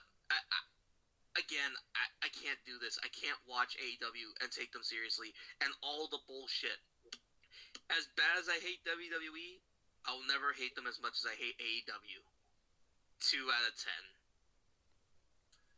Maybe we need to just skip Revolution specifically. No, I hate all AEW shows. Because it's stupid. They are promising. They have talent, and they can tell stories, and then they do too much, and they go too long. Can one wrestling company give me 3 hours of entertainment? That's it. That's all. No. You were genuinely asking for too much, Sky. You gotta write it. If you want it, you gotta write it. That's why we have our fantasy booking. So somewhere you and can. that's what we're doing next week, by the way. We're doing our fantasy booking. I'm gonna book better than this show. Believe That's me. right. That's right. Yeah, you wait for ACPW and NWL next week. Oh boy, it's gonna be a ransackly-tackly good time. JoshAgeddon, your rating. Well, for one, also we have the first SCCG pay-per-view coming up, which is going to be a whole hell of a lot better than Revolution. For sure. When I first watched this, I thought it was kind of dull and kind of tedious. But the more I've thought about this pay-per-view, the more I'm like, this just was not a good show. When I first watched it, I was like, okay, this is about 6 out of 10. And that's being generous. Then a couple days passed, and I'm like, no, I liked one match. Everything else was just kind of eh. Even the CM Punk MJF match was just kind of eh to me personally. So then I went down to like a 5 out of 10. And then we started reviewing the show, and I'm like, God, they didn't really do anything of note on this show except, I mean, I will say they gave Eddie Kingston a win that he needed. They are getting Wardlow over as a babyface, which is good. There were some good things here, and I feel like I'm taking Sean's position of there's so much filler, but there's a good show buried in here somewhere. You just have to find it. It's a treasure hunt. And again, like I said earlier, I'm the AEW fan of the group, but I'm just saying, I'm being honest. I don't want to dislike the show. I don't want to give this show the grade I'm going to give it. But again, I'm not just going to sit here and say everything's great just because I like the show. I'm not going to lie. I like AEW more than I like WWE. WWE sucks so hard. Right. The card for this WrestleMania is the worst WrestleMania card I've ever seen in my life. But again, I'm not going to sit here and say everything that AEW does is amazing, because it's not. Because I would be lying. And I at least like to think, I want to at least keep my integrity. The guy that was playing baby crying noises earlier and was making fertilization jokes earlier. I want to keep my integrity. Naturally. I'm giving this show a Bret Hart certified 4 out of 10. This show was just, it was not the worst show that they've ever done.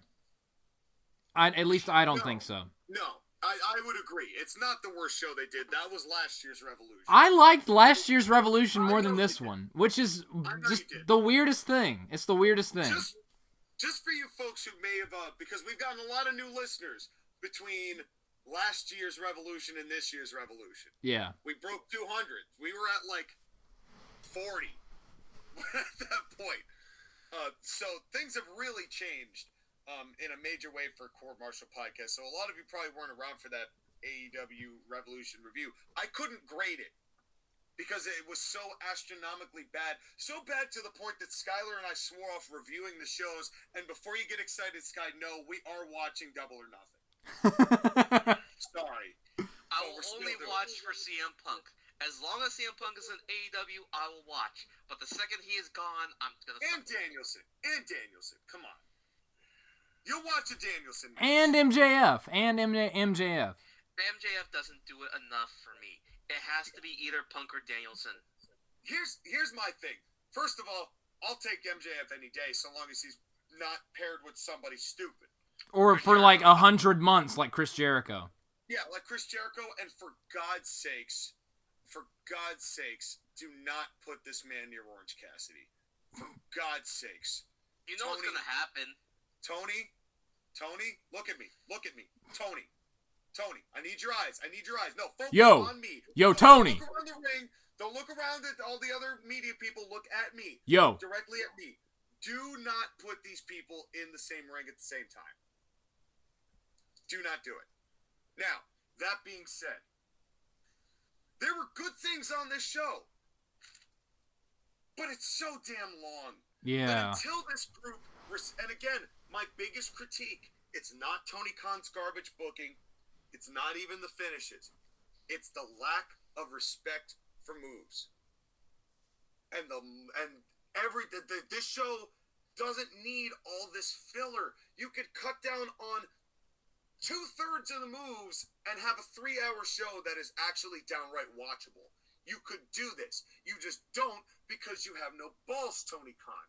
And until you come to some sort of reckoning with this, there's going to be so much unnecessary bullshit that's repeated all the time. The multi-man matches. There's no excuse for 6-man matches. 4 of them on this show. No excuse for that. And the matches I was hyped for disappointed. You know, that was the biggest issue.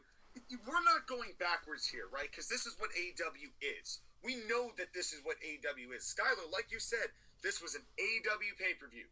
We know what it's about. We know that this is their identity. We're not going backwards, but we're sputtering the wheels here. And the fact that Hook and QT, a 5-minute match to get Hook over, was the best piece of business on the show on the buy-in, says a lot about your company. And now you're going to book Ring of Honor? Now you're going to take not 4 shows, but 5 shows.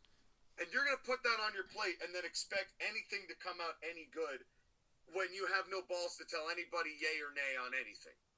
So, very clearly, this is very apparent to me that either Tony's going to need to get a booker because he's going to be spreading himself too thin, or eventually everybody's going to get burned out or someone's going to get really seriously hurt, and it's going to make news. It's going to make real news. And that's something to be concerned about. And I'm going to be ridiculously generous here. On the idea of, on the premise that if you focus solely on the redeeming qualities, because there are some hit by accident, some didn't. You could gather good parts of this show and craft it into something really good. Where with WWE, like the Royal Rumble, there was nothing to get out of that. There was nothing you could mine that was quality out of that show. Right? That's what I'm saying. That's the difference here for me. You can find stuff that's good in AEW, but it takes some digging. And for that, I'm being incredibly generous when I say this. I'm also giving it a certified Bret Hart 4 out of 10. But Do you want to know what happened on Dynamite? no! Tell me what happened on Dynamite, Skyler! We're done. No, I don't care. Put it on next week's show. Save it for the news. We're 3 hours into the podcast. I'm tapping out. I'm the one who hasn't done it yet. I am tapping out. This podcast is over. And that's all I got to say about that. And that's the bottom line till Stone Cold says so at WrestleMania. So Fuck that! folks, we're out of here. Say goodbye to the nice man, kids. Good night, everyone. Hopefully the next AEW show will be better. Like, subscribe, pray for us. And NWL, SCCG, ACPW coming to you next week. Oh, absolutely. We're Listen gonna... to real wrestling. Oh, also, real quick before we sign off, March 30th, I'm actually going to a live AEW Dynamite. So I'm excited about that. so that you'll be the one telling us what happened at Dynamite. Yes, I'll tell you what's happening on Dynamite, Skyler. We'll have a JoshAgeddon news segment, but that's down the line, so stay tuned for that. Stay tuned for actual wrestling with ACPW, NWO, and SCCG. Thank you all for watching. Thank you all for staying for this long-ass haul of a podcast, and we'll be right back right after this.